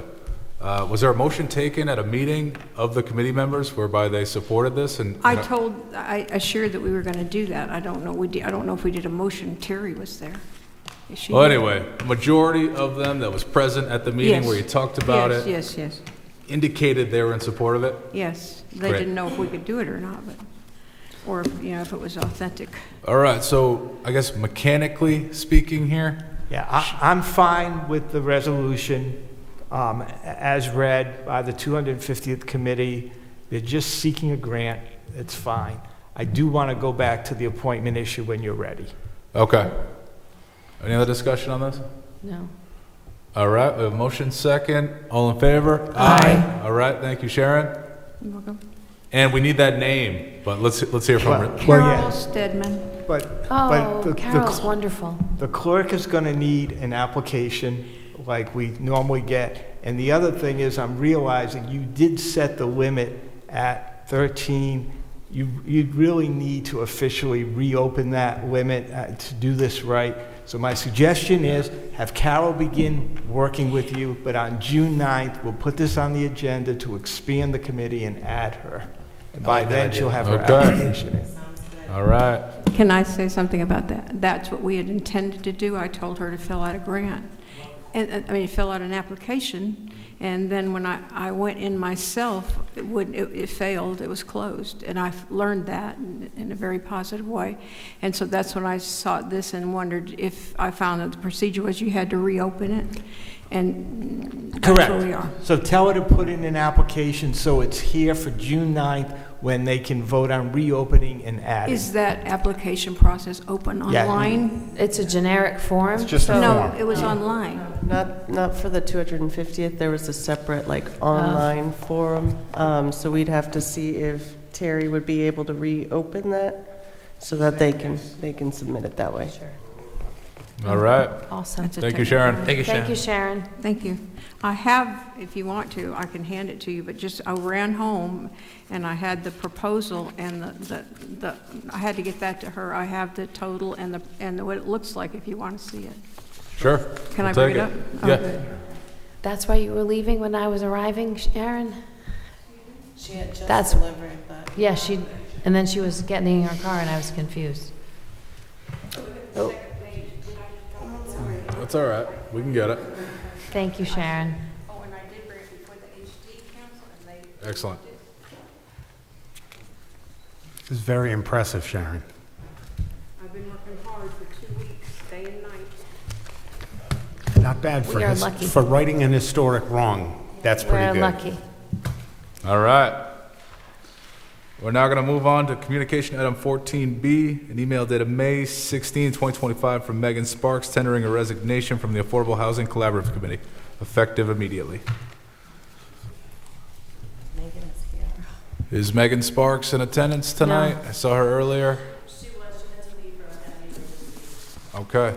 Thank you for your service, Megan. Do I hear a motion on this one? So Motion. I feel like I don't really want to accept them. I know they don't want to serve.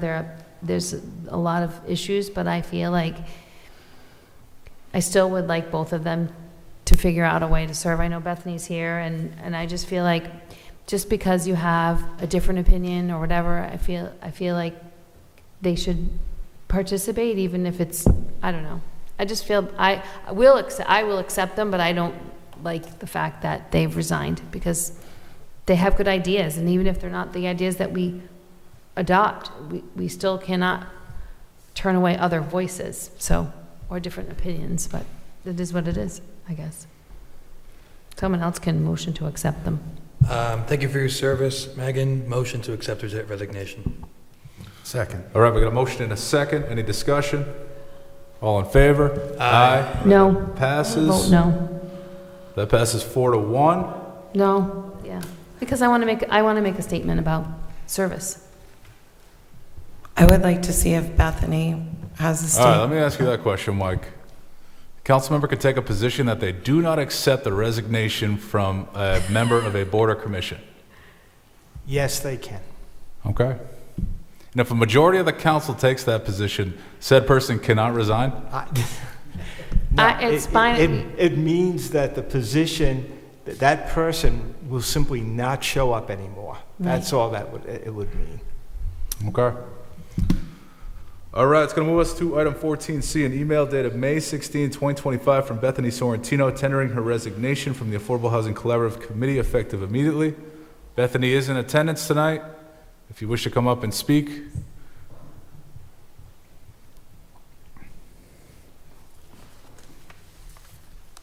I wasn't planning on saying anything, so I'll just say I did say what I had to say in the letter, and I think both Megan and I would be happy to talk more offline at some point. I'll just speak for myself, very happy to have served, but if the conditions continue the way we highlighted in the letter, it felt very counterproductive. So I'll leave it at that. Happy to talk more later. Thank you. All right, thank you. I would like to talk more later. I don't want to just let this go unaddressed, and I'm not really quite sure what the best way is to do that, because there were some issues raised, and I think that we need to try to do better in the future and figure out how we can do that. So, Bethany, thank you for your service. I know you are steadfast, and Megan is steadfast in fighting for affordable housing for the people that need it in this town. And like we mentioned at the parade, we should talk offline in the future, but I agree with Councilwoman Alley, and unfortunately, I'd be voting for accepting your resignation, but that doesn't mean that you're going to stop fighting for South Kingstown. I'm voting no. I won't accept it, but you know why. I feel like to accept it and not acknowledge the pause is not okay. Motion to approve item 14C. Second. All right, we got a motion and a second. Any discussion? I'll accept it, but we need to discuss it. Vote no. We'll have 3-2. I mean, she wants to resign. I know, but it's gonna get accepted. I'm not gonna I mean, the person go, asked to resign, so right, we I should listen can't to her force wishes. her But to- that's just her but opinion. I mean, I've talked, Bethany and we need to talk about it, but I can't force her to stay on the commission as the committee. So I would have to vote yes. Perhaps a closed executive session at a subsequent meeting to discuss personnel in relation to certain resignations and information included in letters. That's what I would like. Agreed. I'm still going to vote no. All right, because we got a I wanna motion make and a second. statement. Any more discussion? All in favor? Aye. Anyone opposed? No. That passes 4-1. Thank you, Bethany. All right, it's going to bring us to item 15, appointments. Motion to approve reappointment of Ken Tetzner to the Economic Development Committee. We got a motion and a second. Any discussion? All in favor? Aye. All right, that passes. I was going to suggest maybe Jerry Schaefer, who came in and applied for zoning. I was talking to him a little bit further before the meeting in between the two sessions, and he was telling me that he really wants to serve the community, and he was saying that he has a lot of marketing and business experience, and he's built all sorts of companies. So I was thinking that maybe he might consider serving on the EDC. It looks like do we have an... Well, he interviewed for the zoning board of review. Right, but he said that he would be willing to be on another board, and his experience seems to match. Is zoning board of review a paid position? I believe so. And if I think so, it is. could you serve on another committee at the same time? You can't serve on two at the same time like that, no.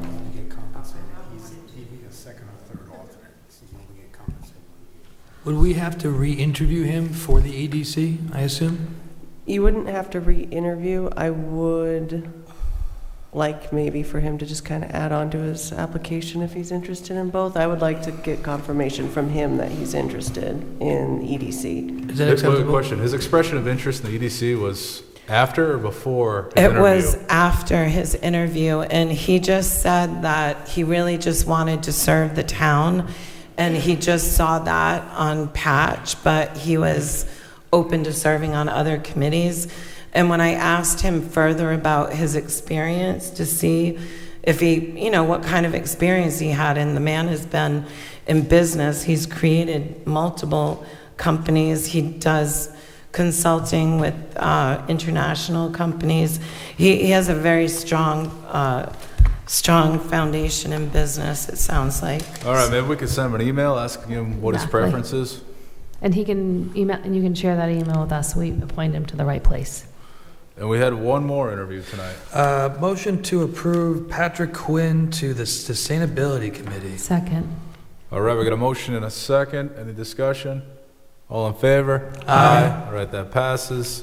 It's going to bring us to the end here. Do I Motion hear a to motion to adjourn. adjourn? Second. Motion second. Any discussion? Good night, South Kingstown. Are we sure about this? All in favor? Aye. All right, this meeting is over. See you next time. Thank you all.